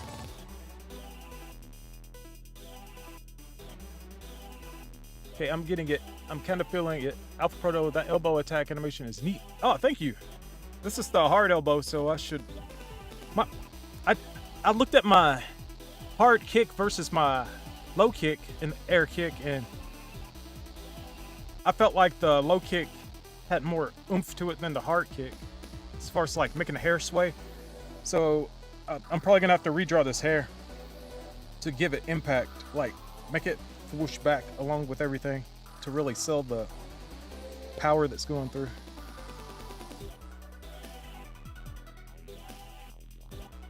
Okay, I got the shoelaces. I guess I'll flatten everything out. Save. And I've been streaming 1 hour and 55 minutes. Okay, that's not bad. It's around 2 hours. It's 1:37 here in good old Texas.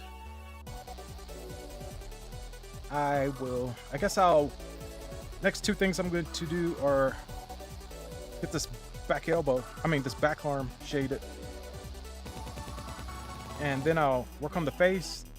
And then the last thing are these drawstrings of the hood. I'll animate those in, and then I'll be done with this. Wait, let me check something.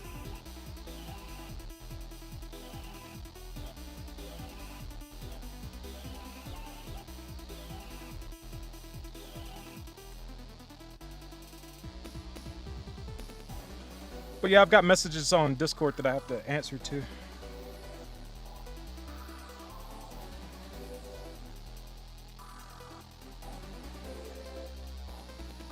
But hopefully I won't stay up too late.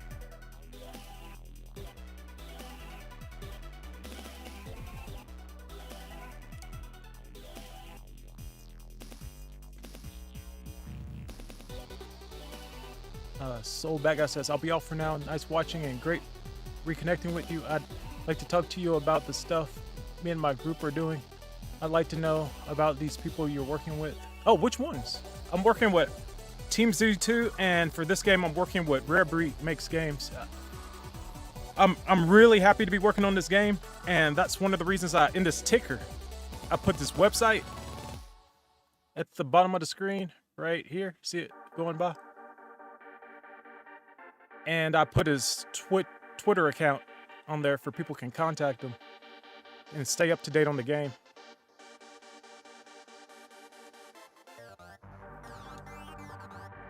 Because I see, like I said earlier, I see this as free advertising for the game.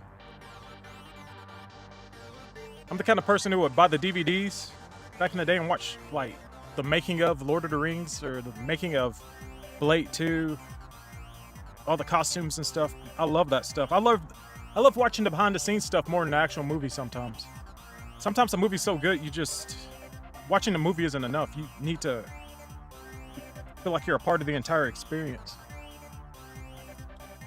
But then modern movies started people start putting making digital content, and they stopped making the DVD bonus discs, and it just ended up being like 5-minute sizzle reels and stuff and trailers, and they're like, really? I could watch television for this. I really miss those behind the scenes videos. It was basically a documentary. I think that there's a guy, Robert Meyer Burnett on YouTube. He said he used to film those documentaries for the film reels. So it's basically a movie for a movie. A movie of the making of the movie. So it's an entirely different team in the process of making those reels. Making the bonus features. But yeah, I miss those. I really, really miss bonus discs.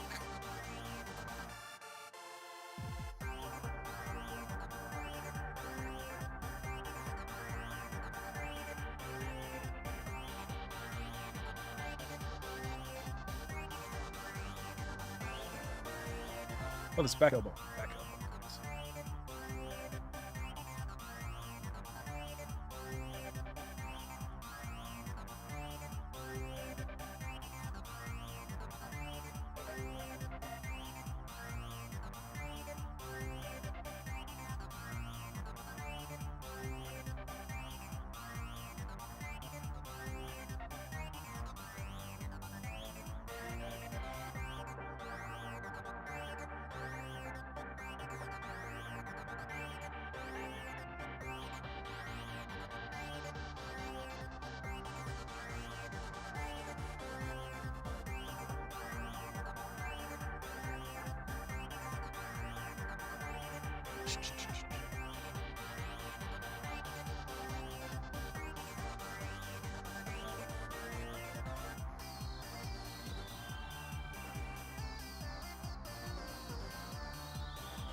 Yeah.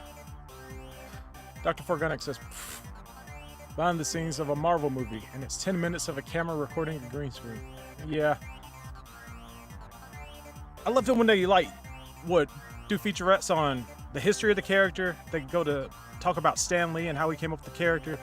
Then they talk about how they made the costumes, and then the special effects, and then how they score the music. Love that stuff, man. I know the Blade movie, I think it was the second one. Yeah. Guillermo del Toro.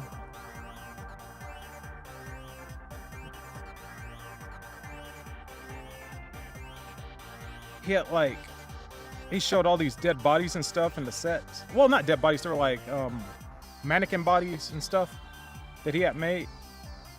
There was like hundreds of them. Stuff like that. That was cool.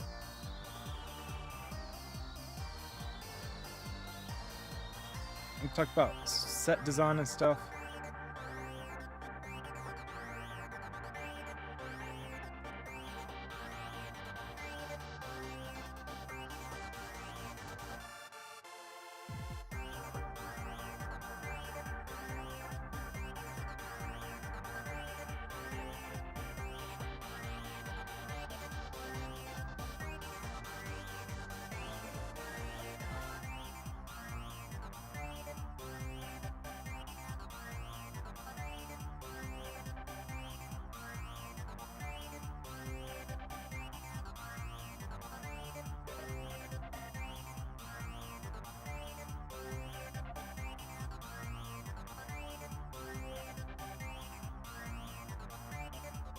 Yeah, I think the featurettes on the Lord of the Rings DVD sets are as long as the movies.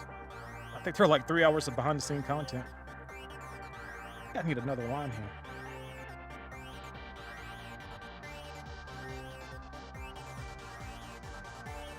No, not like that, man. Probably that.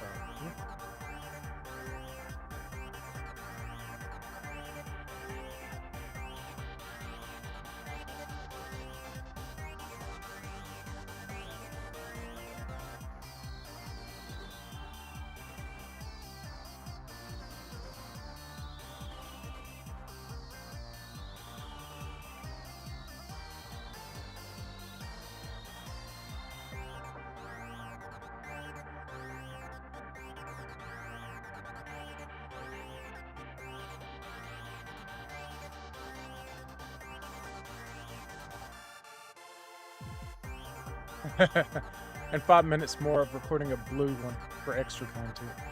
Yep. It's not the same anymore. If you're lucky, you get a commentary. I really don't like listen to commentary that much. Sometimes the commentary is just as funny as the movie, though, or as entertaining. I know that the Step Brothers commentary is funny because it's like they're just in a room recording and people are walking in and they're like, I think it was a basketball player said, "Hey, how's it going?" He's like, "Oh, this guy's here. You want to watch the movie?" And they're like, "Oh, sure." Master of Disguise. That movie, I really didn't like it, but I loved the commentary on it. I thought that was hilarious. It's like comedies have the best commentaries. Like Tropic Thunder, that had a good commentary.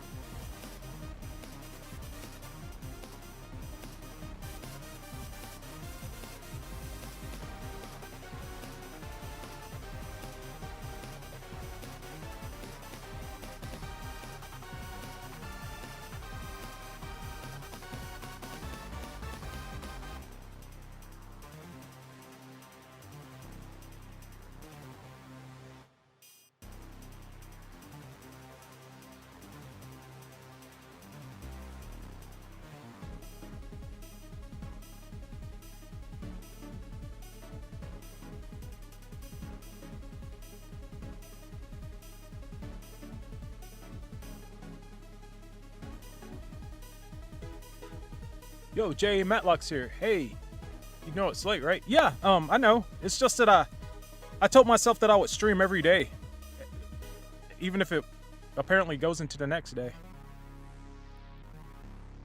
It's just, you know, I need to get this stuff done, so I'm cramming now.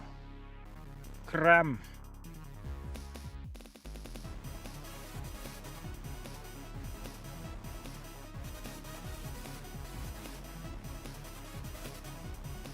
Plus, I kind of wake up at nighttime anyway. Like, you spend all day working and getting stuff done, doing shopping, getting vegetables, gardening, cooking dinner, getting all that stuff ready. So around 9 p.m. everything's finished, and it's like, okay, I guess I can work now. Do you only work on this guy on stream? Yeah, at the moment, yep, that's all I'm doing. This is to mostly document my hours working. Kind of like clocking into work. That end, it's to document the progress. Because everyone would ask me, how long does it take you to make animation? I'm like, I don't know, it depends. And they're like, how long does it take you to do one sprite? And I'm like, I don't know. So it was also to see how long it took me to do one sprite in the animation. And it's starting to round out to an hour per sprite. And this is just me rendering sprites for the game. Like if I was actually drawing out the sprite, so it'll probably add another few minutes to it.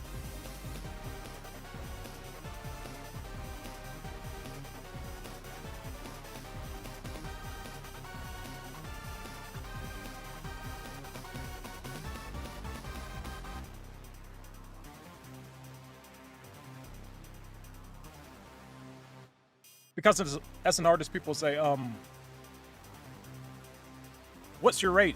And it's like, I don't know. And it's like, so I asked around, I was like, so how should I do my rates? And they're like, consider the hours that you put into it and your experience and the resources and all that stuff, and then come up with a number. But I was like, I don't know my number. I don't know how long it takes. So I have to figure that out.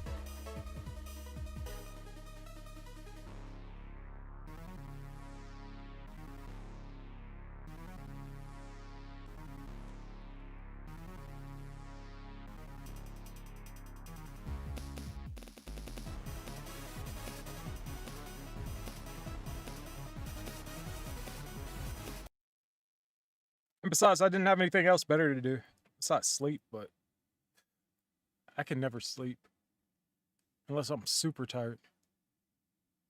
And I don't get tired until like at least after 12 hours of being awake. Well, it's been 12 hours, right? 13 hours, 15 hours.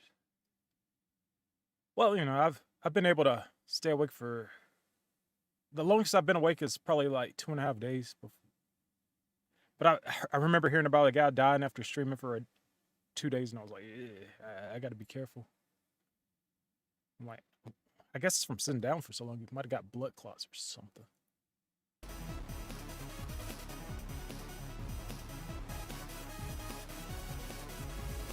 Dr. Forganic says it's 2:46 a.m. in my place, so here it's late. Actually, I'm going to sleep now. I need energy for the speed run. That color separation. Oh yeah, that's for sure.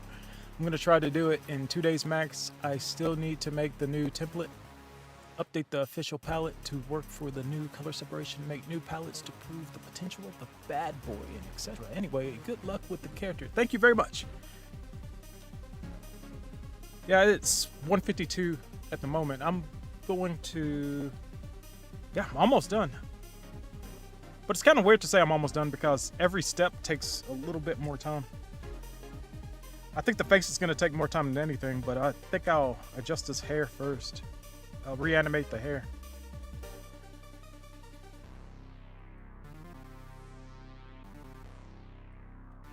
Okay, these are the startup frames.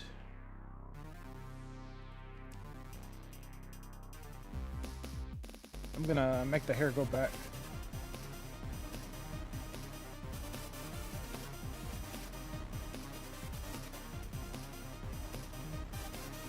He doesn't know. I don't know. That's enough to show the face. But then the hair will fall back down anyway. So there's nothing too extreme. Great. Jay Matlock asks, have you ever done animation environmental sprites? Environmental sprites. You mean the background characters on the stage?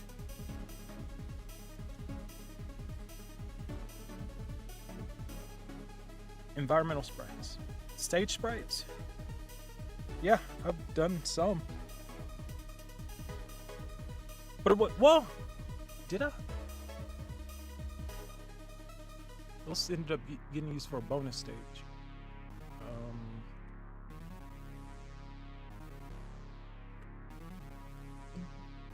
Yeah, well, I fixed someone's sprites for a background. Well, I just fixed the animation. But people always fix my animation, so it's kind of weird saying that I fixed someone else's.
I think the first time I ever got some work helping someone with the game for sprites was an RPG I did. Turnarounds. It was like Final Fantasy style. I think I used Final Fantasy sprites as a base. I don't have those sprites anymore. Those were one of my first. That was like 2007 or something. Maybe 2003 or 2. All those sprites were on GeoCities. My old GeoCities account. Before I knew about DeviantArt and stuff. But I only used DeviantArt. For so many years I didn't use DeviantArt because I thought it was actual DeviantArt. I thought it would be like snuff films and all that stuff. I didn't think it was just really weird fan art and original art there.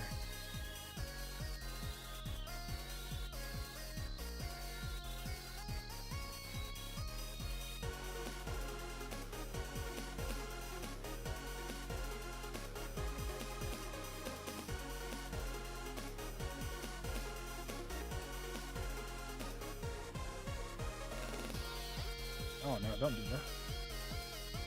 What easy racer.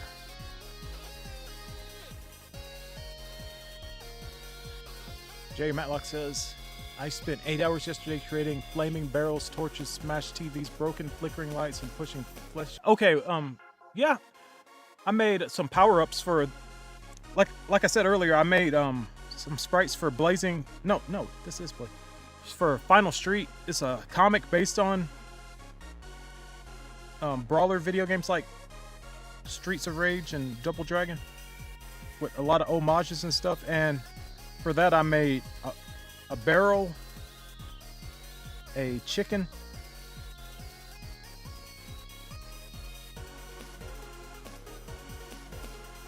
what else did I make? I made a barrel, a chicken, a crowbar. No, it was a lead pipe, not a crowbar. And all that stuff got turned into pens for backers of the project.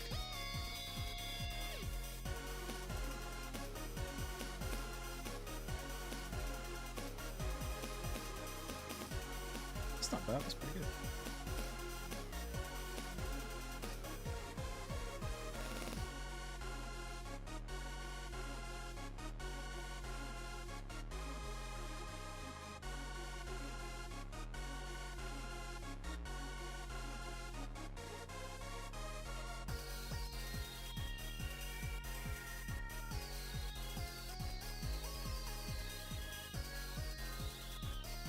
I'm just following the highlight in the hair. Make sure it looks good. It changed angles. Probably should.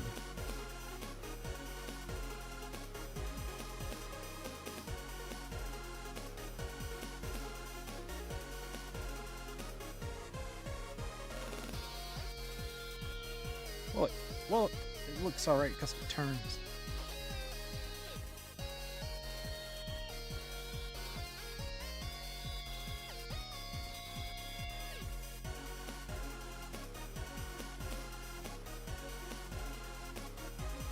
I'm gonna lower the mouth here.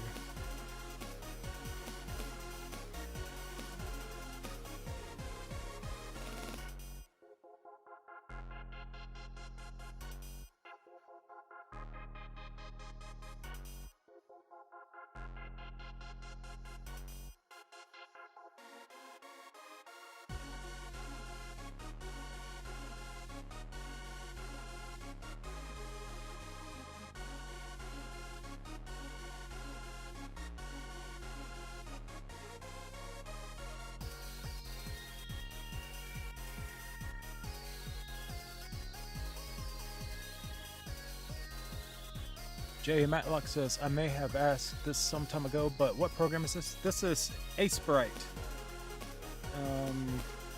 I'll write it out. A S E P R I T E.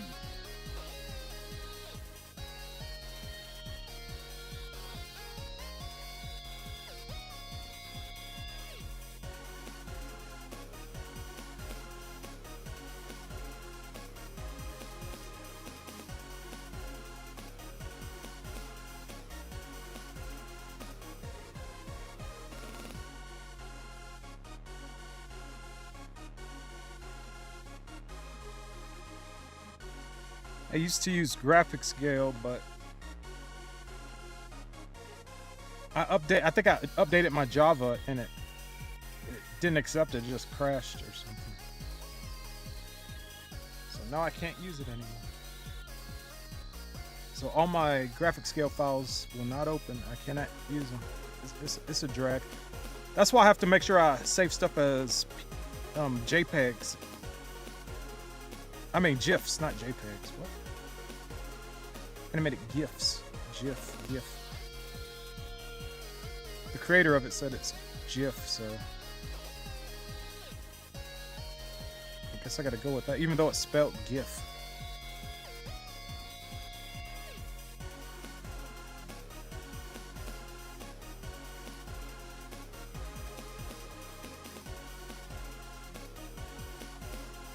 Some cool looking handwriting. No, don't say that. You gotta delete it.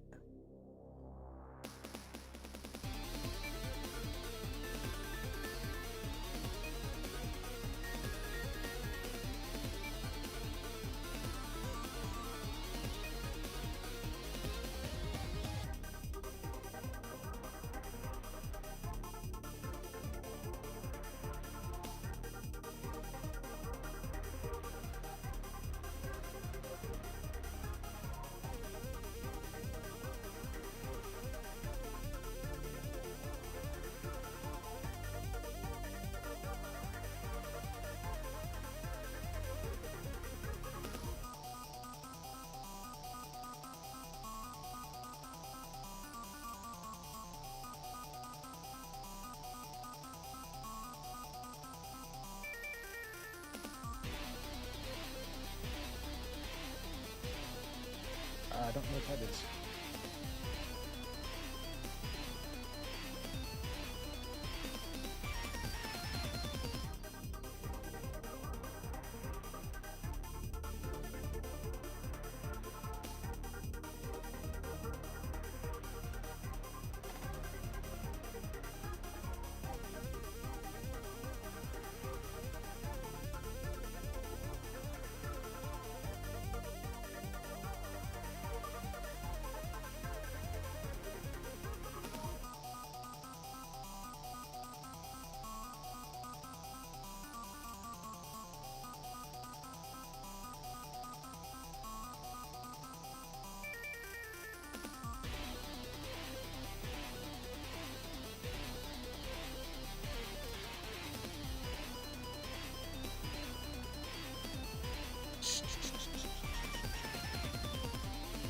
Control Z.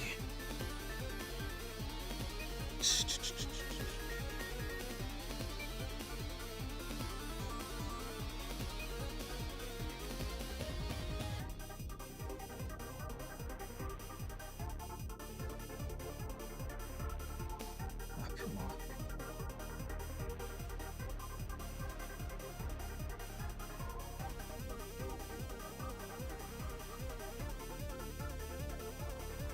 There we go.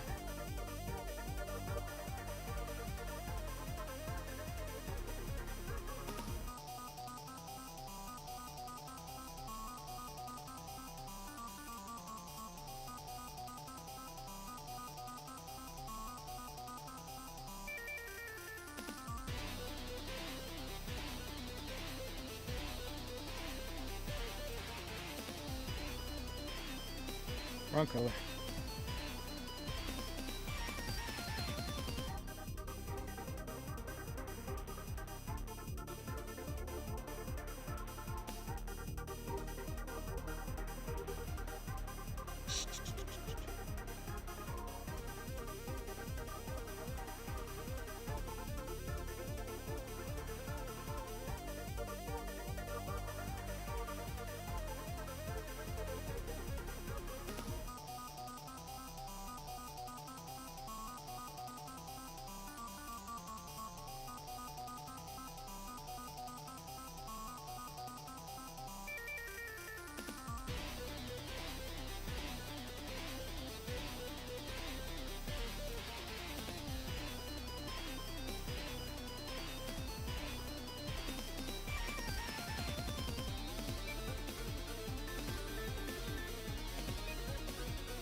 I think that Steam offered this program on Humble Bundle with a bunch of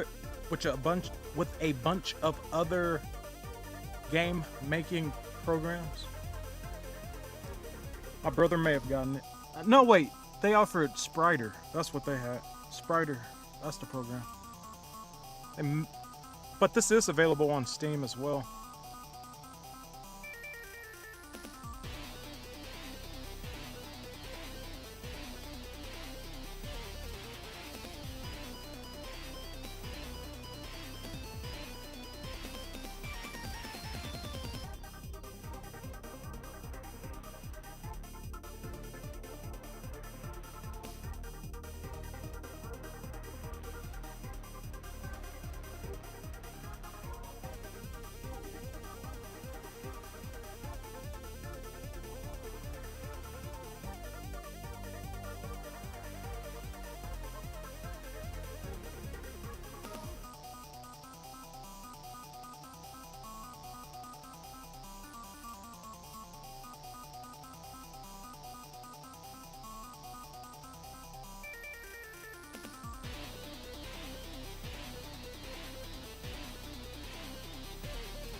I think that looks better with the hair moving.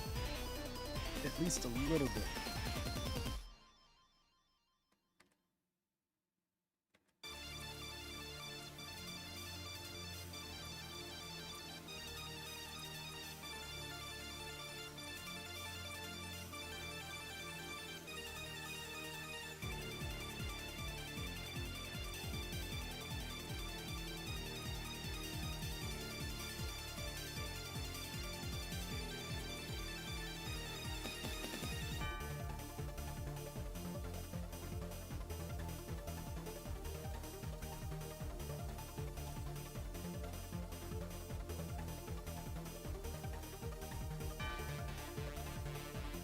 Oh, Jay Matlock says Adobe reaped me over with my Photoshop CS6, so I've been using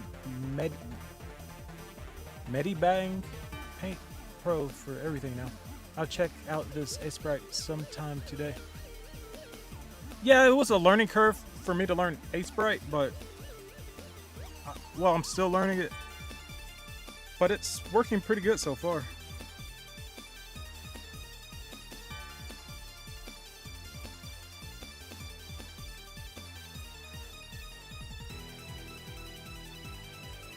I tried animating in Photoshop. It feels like traditional animation almost. How you set up your layers, and each layer you set up seems like you're getting it ready for the frame. You're getting it ready for the frame, sort of like how you would set up cells of animation with the background and everything, and click the button for the exposure of the frame. It seems like a lot of work just to organize animations. I thought computers were supposed to make things easier, not difficult.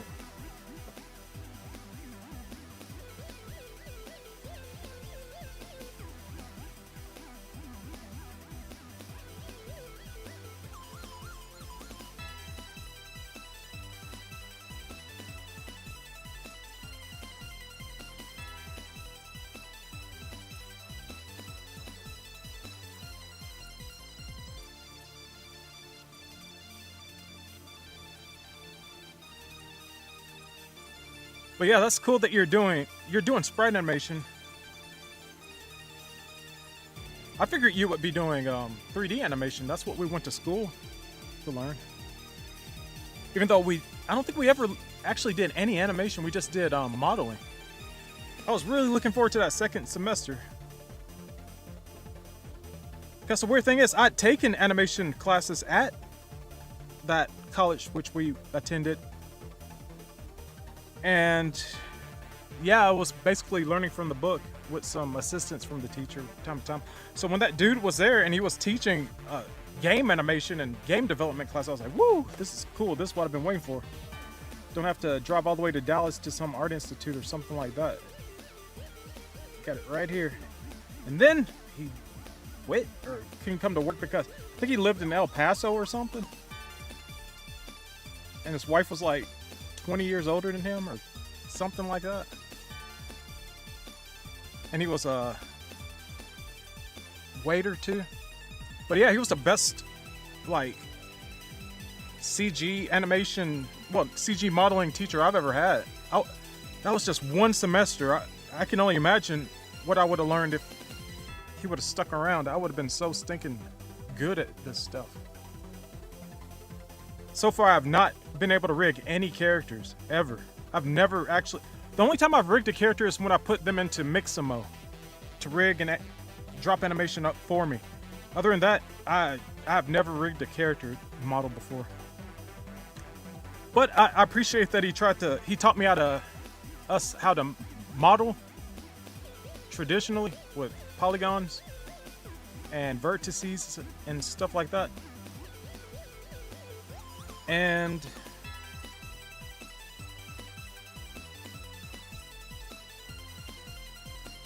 he also taught us how to map. Is it map? Texture, and I think it is map. Unfold, scan a character or something like that. I don't know. UV map and all that stuff. But I've never really used it, so that's a bummer.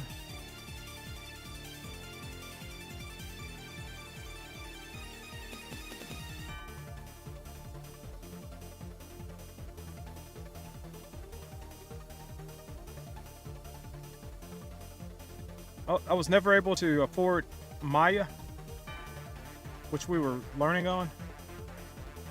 So I ended up buying, what's this program called? CeeLo, a program called CeeLo. It looked really easy to use. I've never used it. I know Blender's free. I could have used Blender, but I was just looking for something with a easy interface.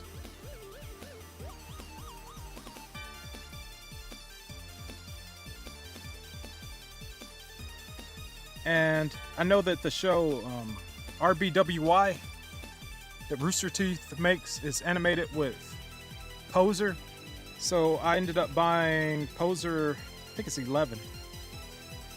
But I've never animated with it.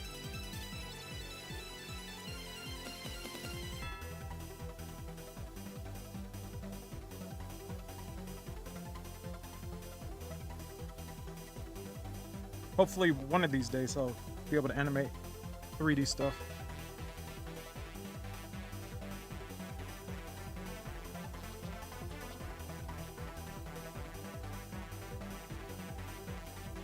J.A. Matlock says, working with Quake, I use Blender to create simple low poly characters and entities, rig them, animate them in Quake model editor. Is Quake free? That's a game engine, right?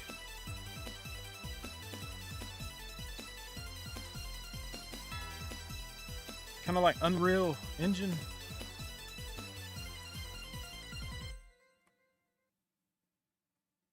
Maybe Unreal Engine.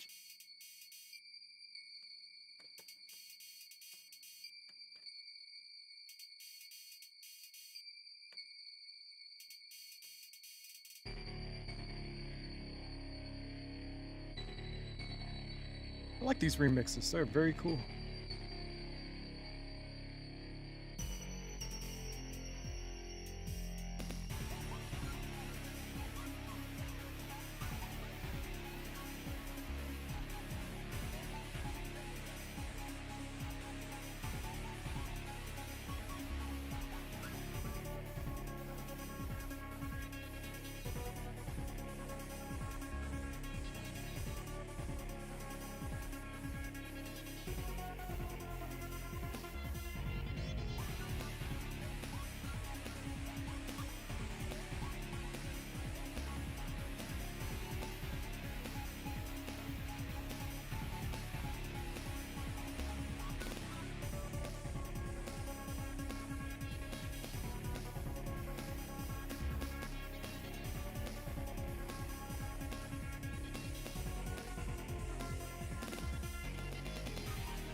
Tech 2 is completely free. Oh, okay. That's Quake 2 engine. When did you learn how to rig? How did you learn how to rig? We never learned that in school.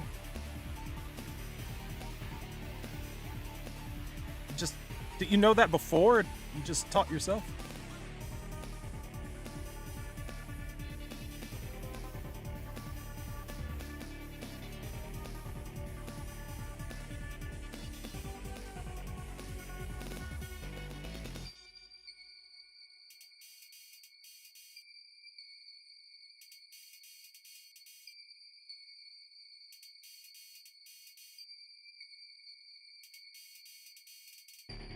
J. Matlock says, I use Trench Room to create maps, worlds, and various entities for Quake 2, Quake 3, and my own games.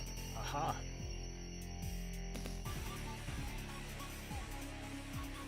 I've always been more of an art guy. I have not really ventured out into coding and programming and stuff.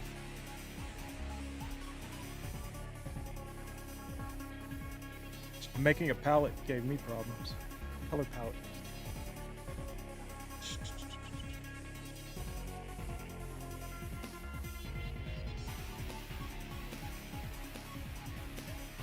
One, two. Need two faces right here. It'd be easier just to swipe some faces from something I've already done. So, I guess that's what I'm gonna do. So, just a minute while I get some reference. I mean, some faces from other animations.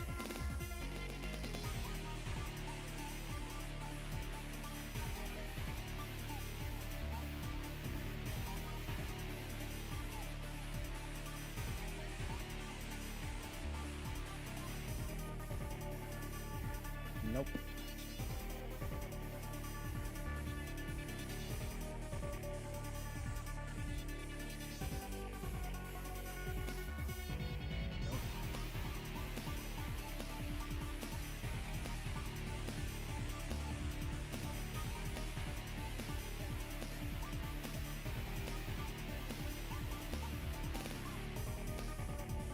maybe this.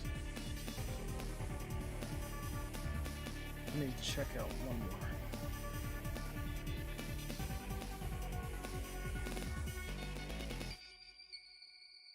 Is that the same one I was just looking at? I think it is.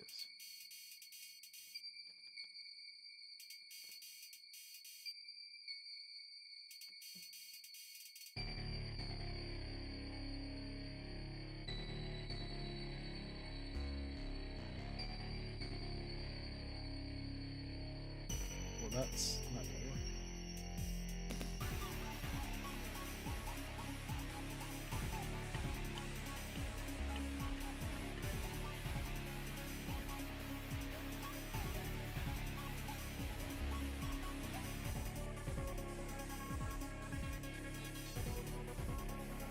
No, that's not gonna work either. Okay, I just need something decent. Just a regular.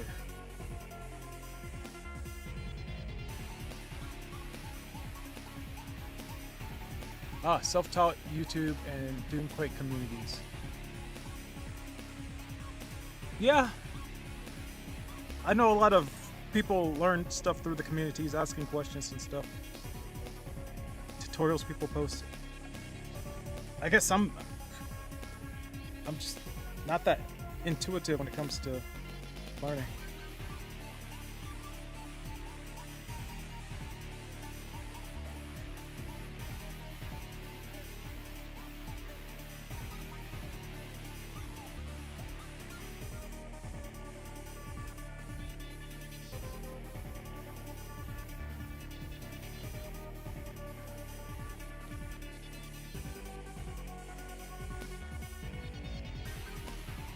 No, that angle's completely wrong.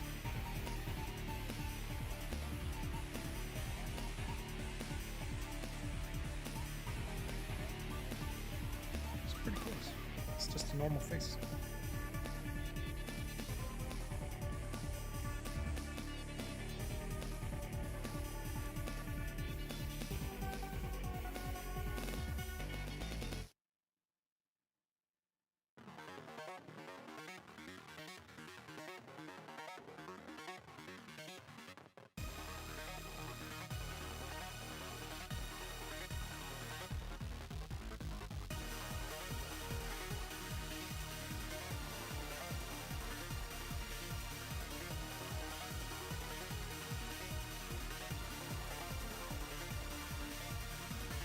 Looks kind of orange.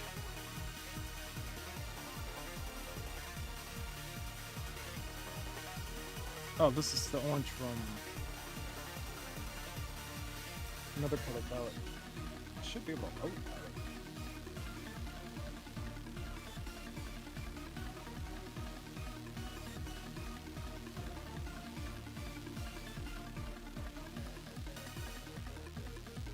Yikes. Okay, there we go. I just have to remap everything. And everything's the way it should be.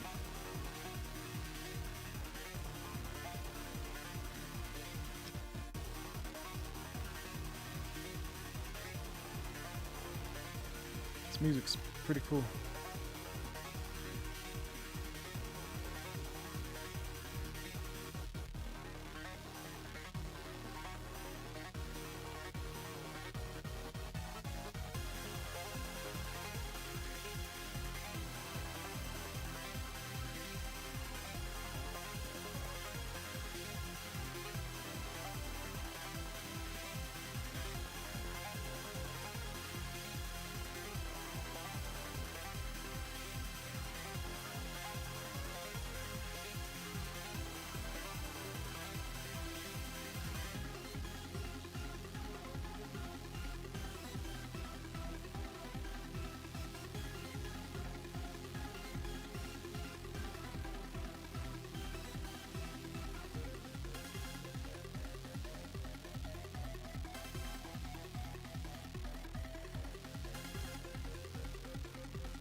Hmm.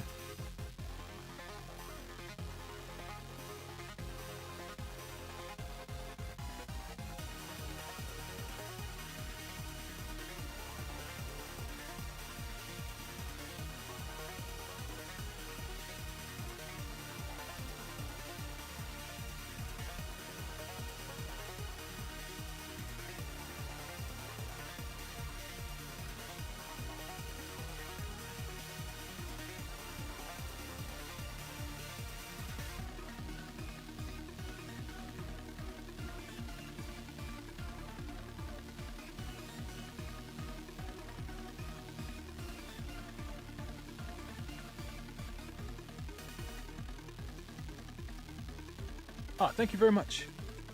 Jay Matlock says, I dig, dude. Looks nice.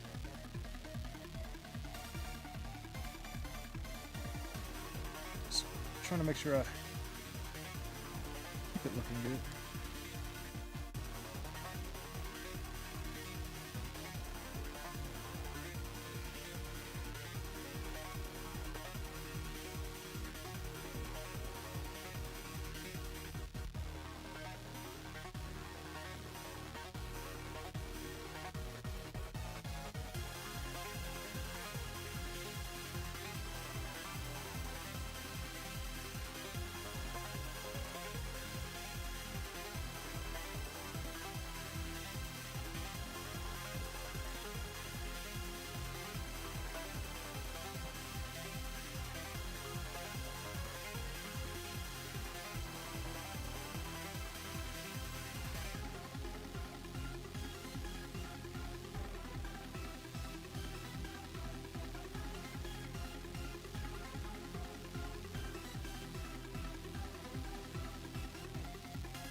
Maybe this could work. Maybe.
Let's try this.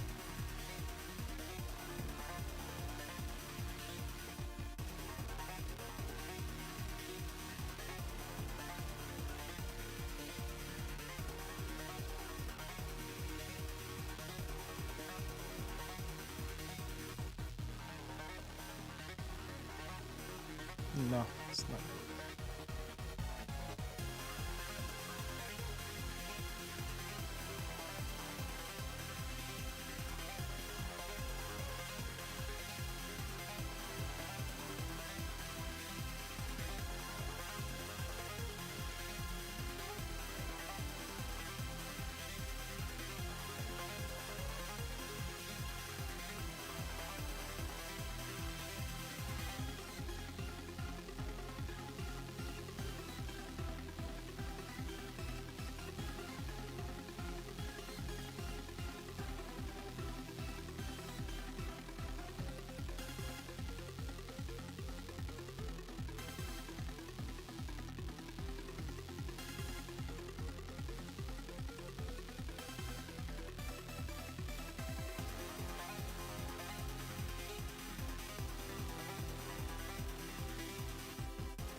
Oh, J. Matlock asks, is this my original character or someone else's? This is someone else's character. This is Rare Breed Makes Games' character. Wait, what's his name? See, at the bottom of the screen down. His Twitter's on here somewhere. Okay, what does it say? Currently finishing, blazing, strike, sprites, 4, Rare Breed Makes Games. At Mark R. This guy. That's what I'm making him for. Markarat. Dang, I can't say it. Mark Arat. Markarat. GC. Oh, shucks.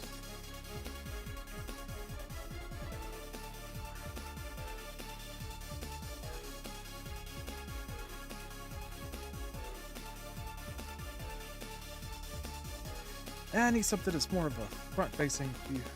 Okay, I guess I could just... As long as I have the eye, I could probably work something out.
Wow, I'm actually doing good for just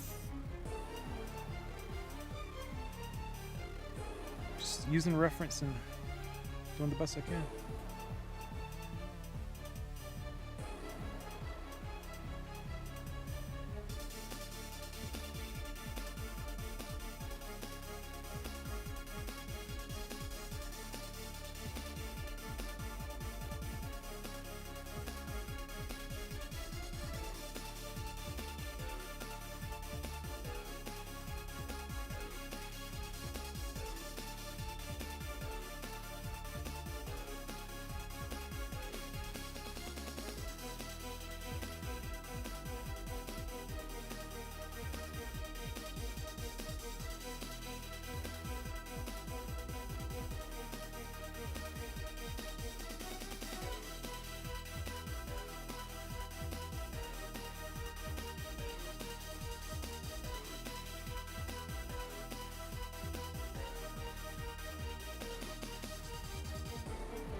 Yeah, this is a character for a independent game.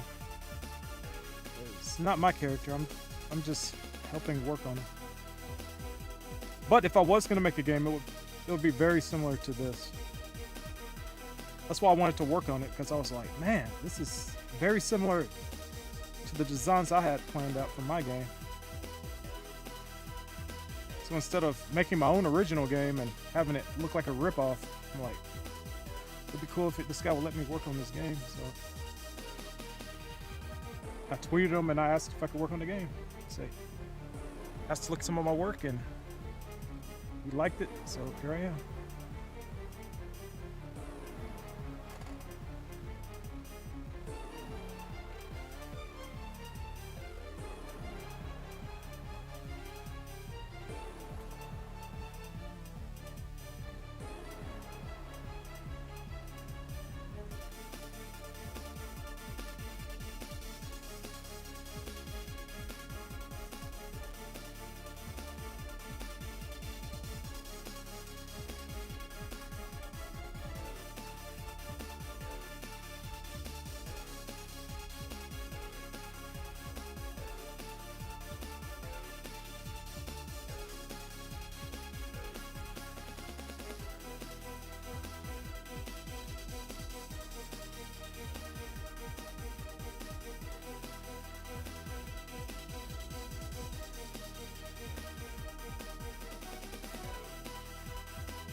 Save.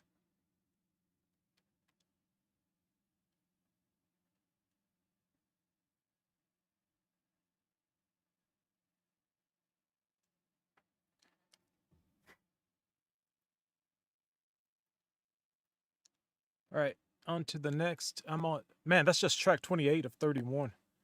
It's almost done. I've been streaming for 2 hours and 56 minutes. So close to done. I can't stop until I'm done. Jay Matlock says, do you feel like you've learned a lot from this project? Yes. As far as how disciplined I, mostly not technically wise, just I've learned a lot about myself, about how disciplined I am and how focused I can be and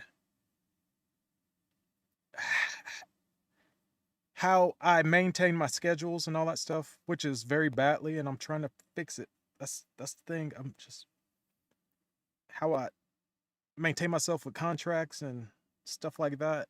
And yeah, that's mainly what I've learned.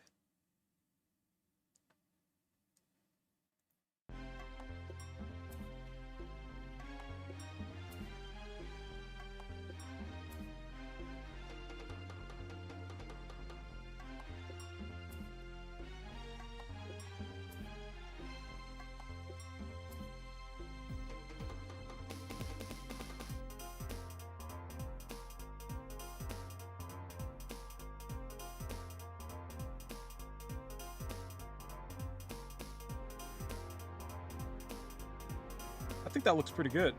I actually really like that frame right here.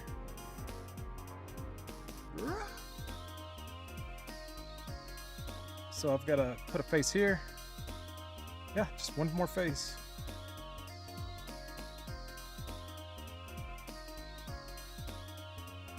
This is very similar.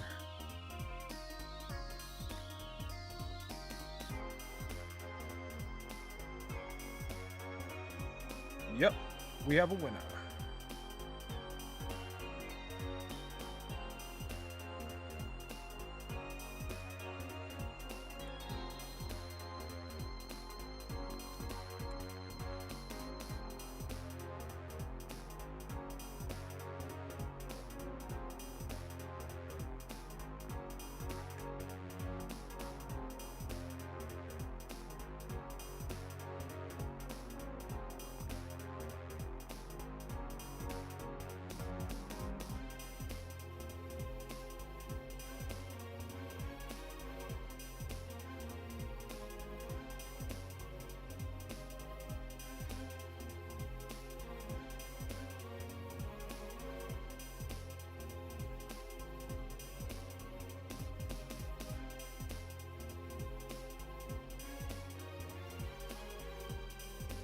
I don't know. There's no face there.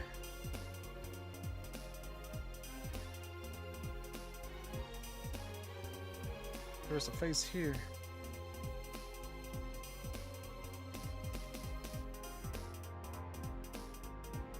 What to do? What to...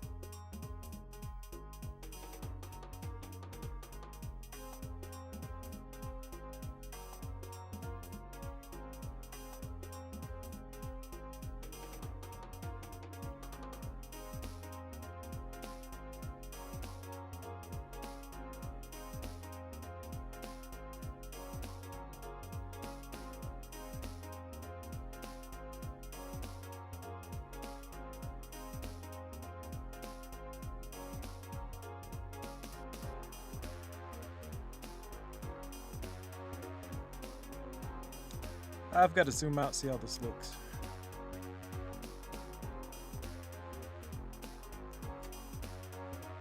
Do you think Jay Matlock says, do you think streaming makes it easier to focus finishing a piece? Yep, absolutely. Keeps me accountable to myself and to others. And it just keeps me focused. If I stop working, that means no one has anything to watch. And that's no fun.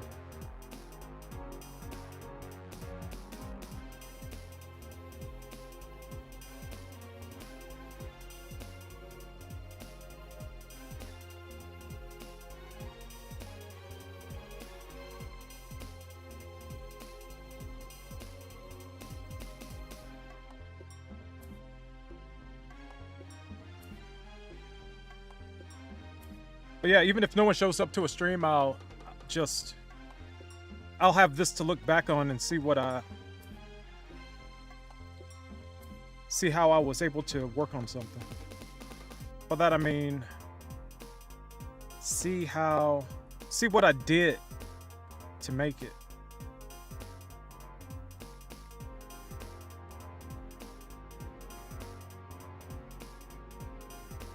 By it I mean this animation.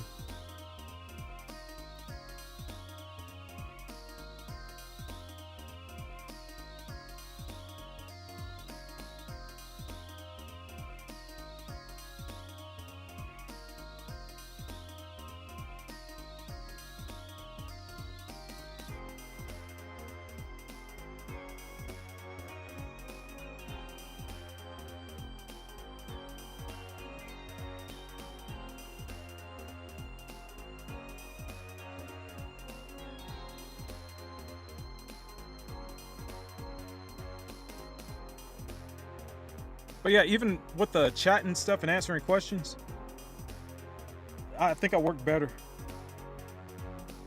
Because if there wasn't a chat here, I'd probably just lean back in my chair and just sit here and not even focus on the work. Because when I had my office, I would go into my office, sit at the table with the paper in front of me and I just blank out and probably fall asleep most of the time.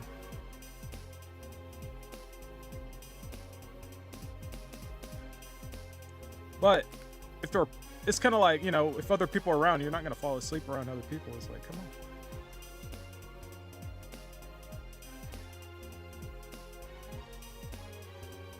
That's rude.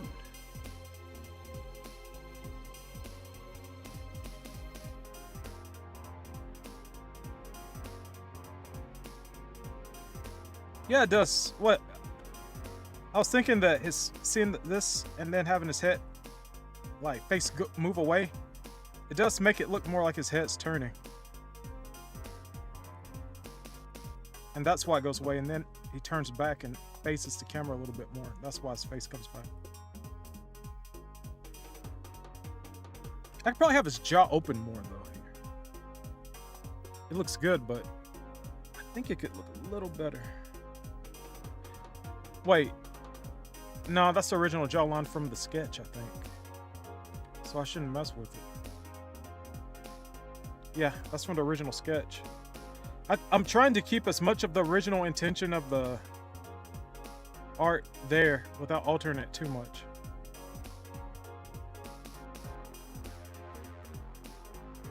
And this is the original jawline that he drew, so I'm gonna leave it that way. All right, after I'm done with these drawstrings, I'm done for the night. I'm gonna start with the brightest color. First, I'm gonna flatten this. Now I'm gonna add a new layer.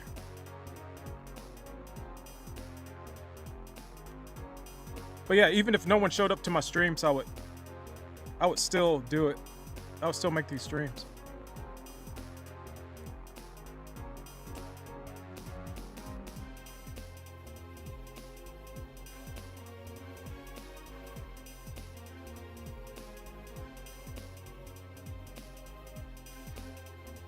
Nope.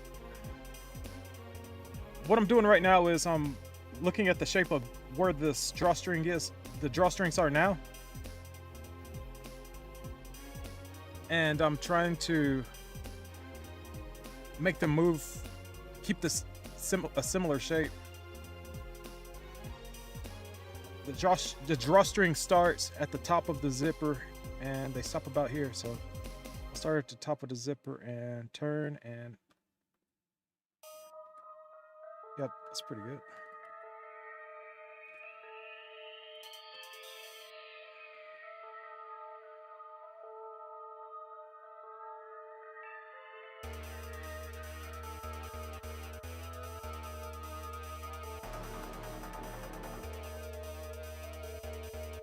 All right, that's pretty good. I'm gonna make this one animate very similar to this one. I'll just make it rise up and get ready to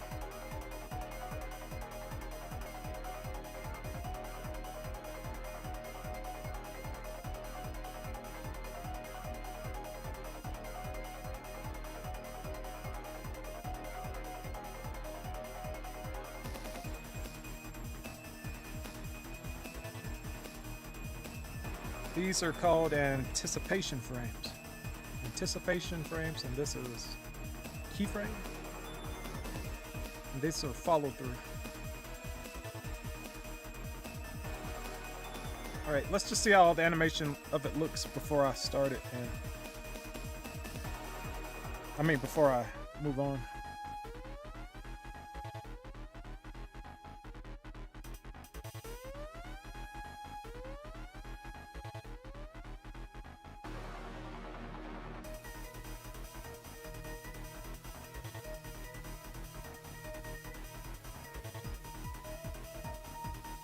Maybe too long here.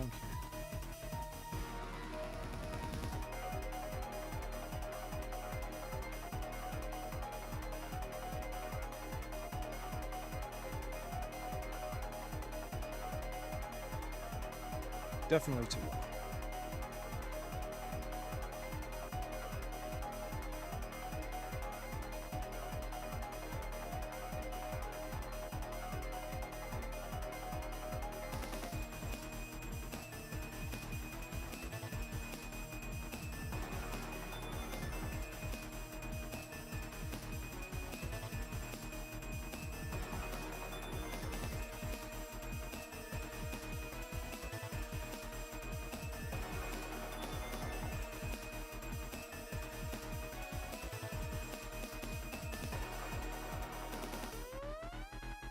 All right, since this is the last frame of the animation, actually it's the first, let us transition back into this. So let's have it this.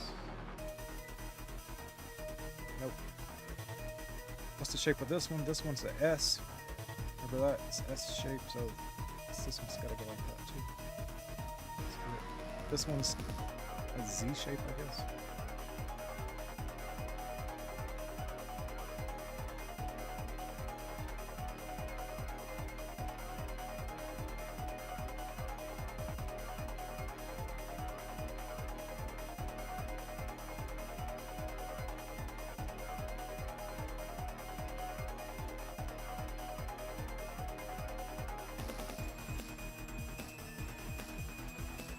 how does it look? That looks pretty good to me.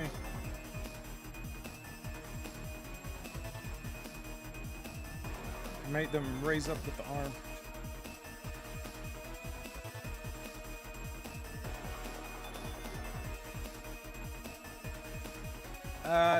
Wish I could make this a little bit more extreme, but since it's under his arm,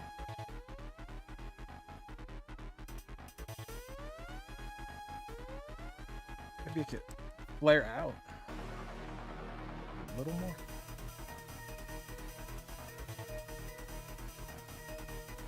Like straight line.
What are you doing?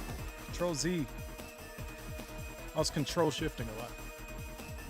Hey Jerry, you got a Discord? Yes I do. Yes I do. Well, not really a Discord. I have a Discord ID. And you can friend request me if you like. If you would like. If you would like.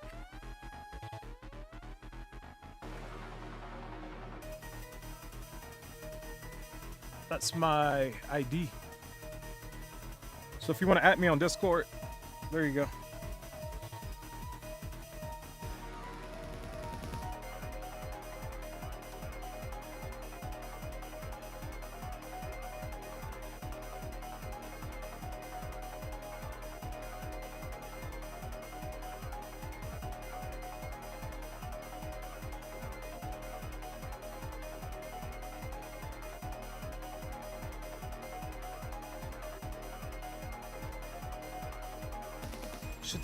Now that I think about it, should the other drawstring be on the left side?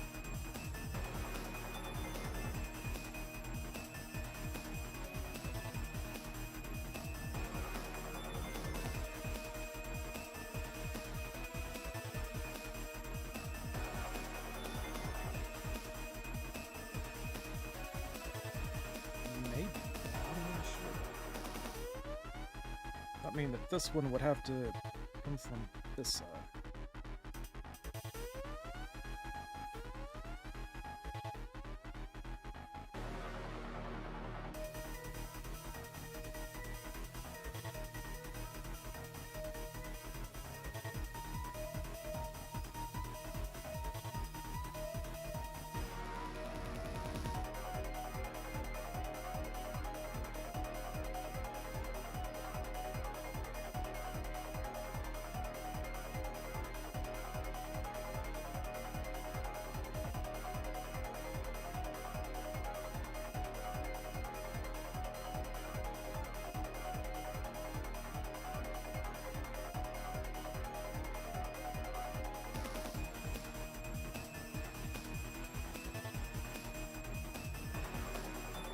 I don't know. I don't know. I do kind of like how it comes around.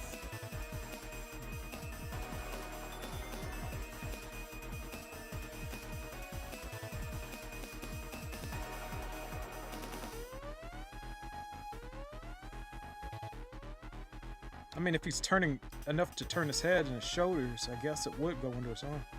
I mean, the other one's going under the other arm, so... Yeah, I like the movement, so I'll keep it.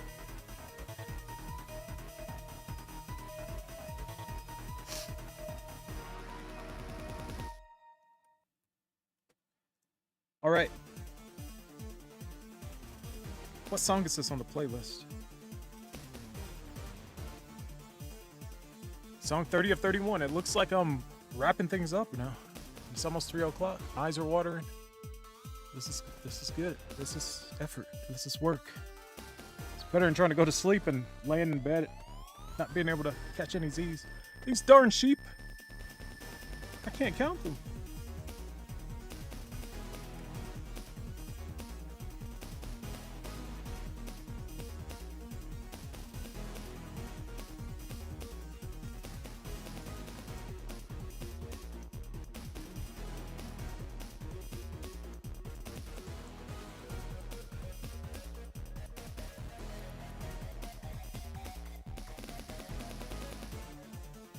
Yeah, after I'm done streaming, I'll check my Discord. I will check Twitter.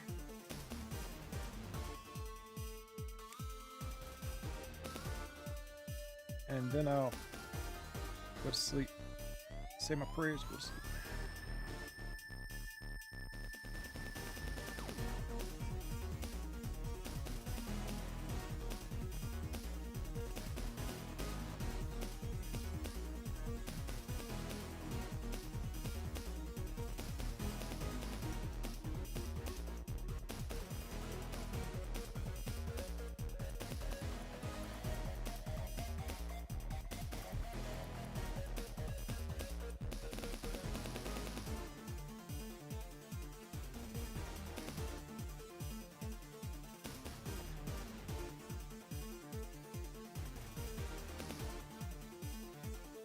This is turning out pretty good.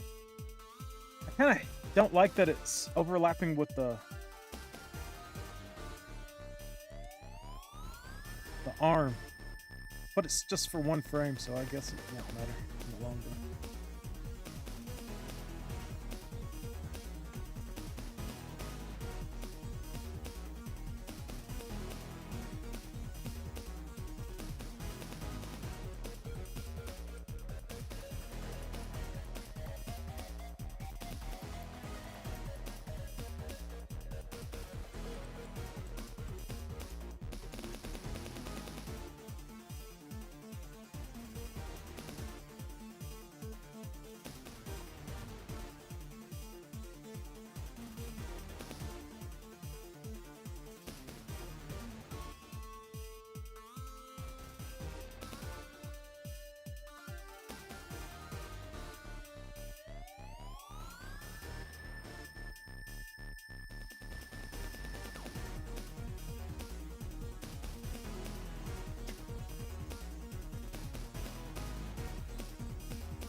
Mission complete.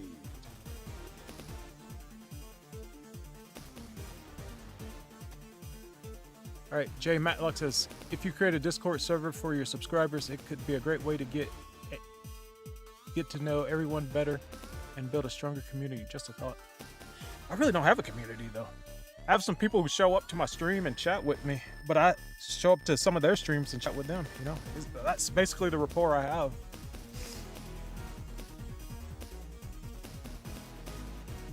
At the moment.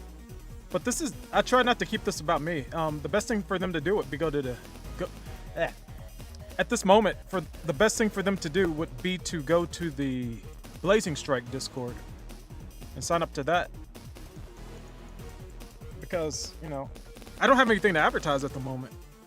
When I have a comic book or something to work on, my own personal work, yeah, I'll probably make a Discord for that, but while I'm working on other people's stuff, it's best for them to go there. Like for this would be a good time for them to go to the Blazing Strike Discord. I'm not a member yet. I'm kind of, I don't know if I want to be a member yet until I'm done with these. I don't want to get distracted. Discords are really distracting. Anything that involves conversation is pretty distracting. That's why instead of typing out in the chat responses, I'm using a microphone because it's just way faster for me to speak than it is for me to type. Right, let's get rid of this green background on all these frames. Oh, wait, I'll save it as one of these. Here. There. Now I have the layers still on that. I'm gonna flatten this. Deselect. Get rid of all this green.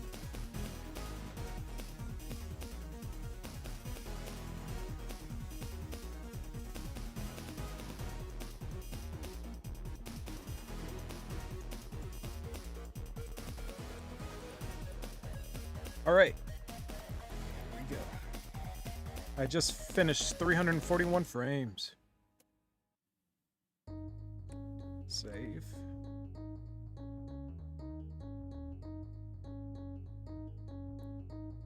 Save it as a GIF. 341 frames down. I think I got about 20-ish more to go.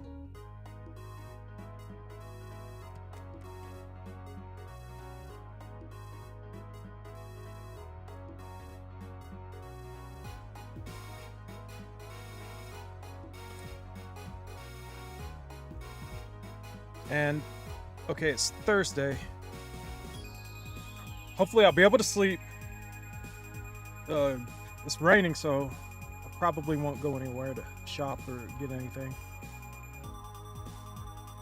So I'll just get something to eat, work out, get something to eat, and start streaming. So if everything goes all right, I can start streaming early? I don't know when I'm gonna wake up.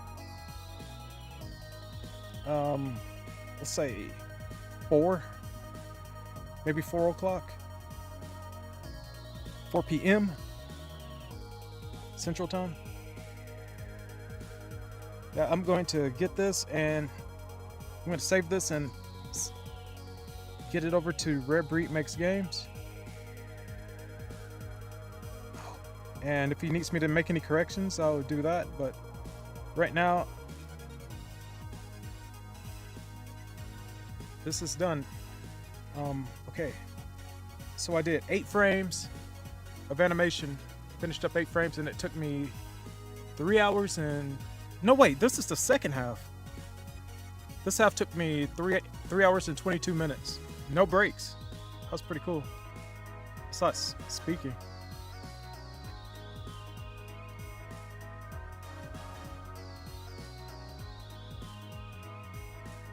And I think these are the end credit thing to Streets of Rage 4.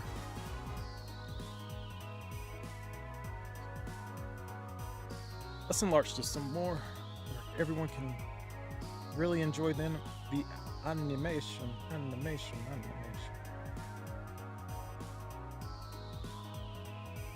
Kiryu! Any bigger? There we go. It's a 300 times zoom. That's still kind of pixel perfect, I guess. No, it isn't. It's 300.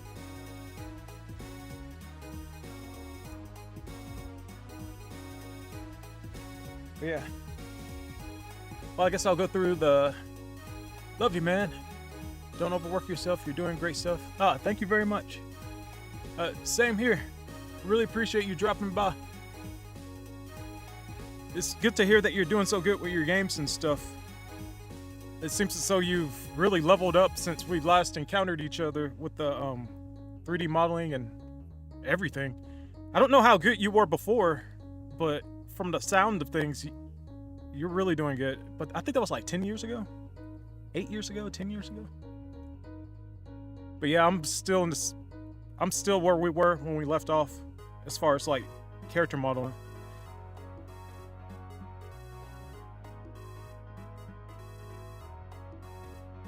But that's just the way things go. Once you find something that you're good at, you just kind of stick with it. I really want to do more stuff. I really want to do 3D animation.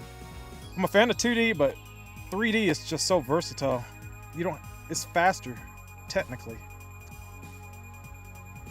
There's shortcuts that are really beneficial to what I could do story-wise, asset-wise, and all that.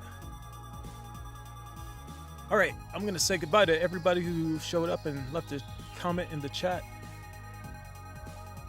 I wish I could just see everyone who chatted. Say hello to Son Goku. Thank you, Son Goku. I appreciate you dropping by and being the first person to say hi to me. AVP boy, thanks for saying hello. Hope you have a good night.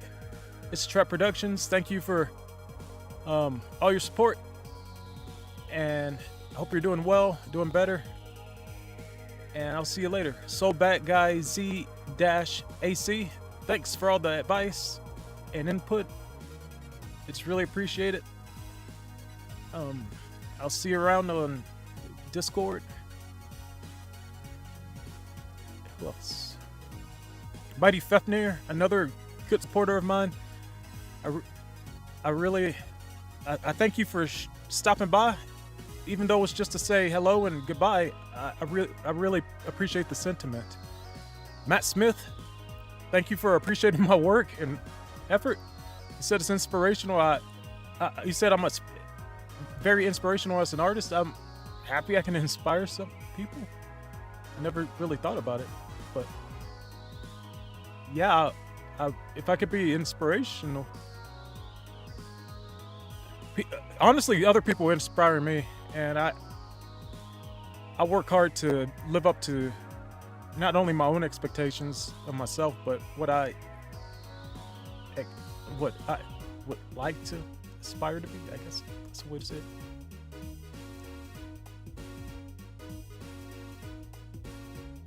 All right, Jeremiah Saiyan Prophet, thanks for showing up. Hope to get to some Hyper Dragon Ball Z sprites later on after I'm done with the game, or if I'm just getting a lot of work done,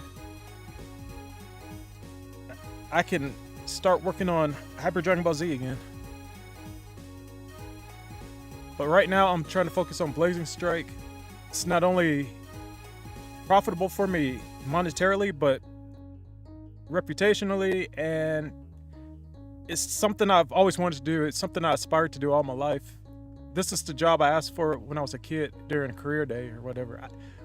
When no one else knew what this job was, I was saying I wanted to do this all the way back during the NES days. So here I am, I'm doing it, and I'm living the dream. I just gotta follow through, keep the dream alive. Thank you for Dr. Forgonic for being here and supporting me. Great insight, great conversation. Thanks. Very good chat.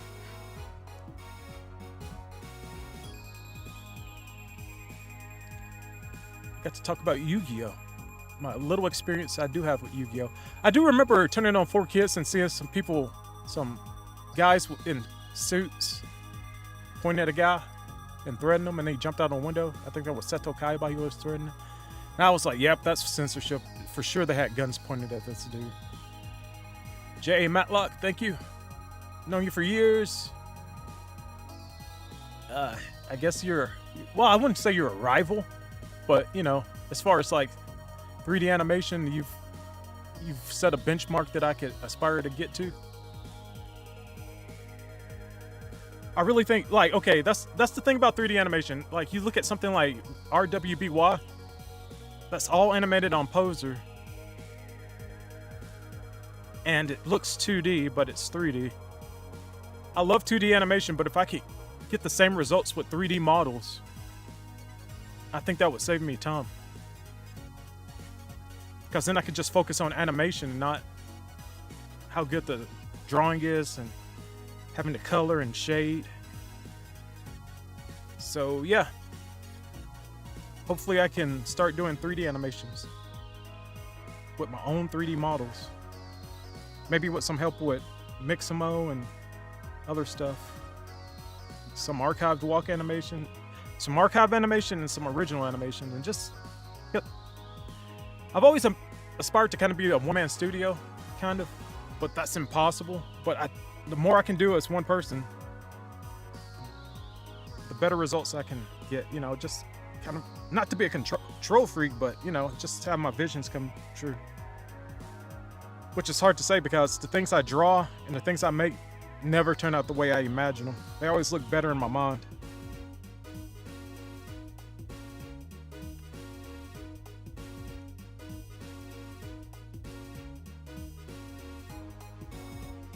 So,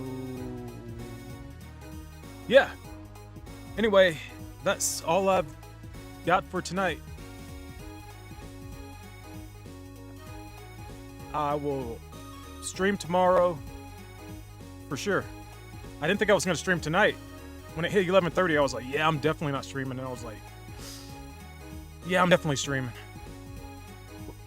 Because I doubt I'd be able to go to sleep. But now I could probably go to sleep. But I still got to check out some stuff on Discord. Check out my Twitter. Get this animation to Red Breed Makes Games. Check my emails. Ready to go to sleep. But yeah. Until next time, be seeing ya. Stay out of trouble.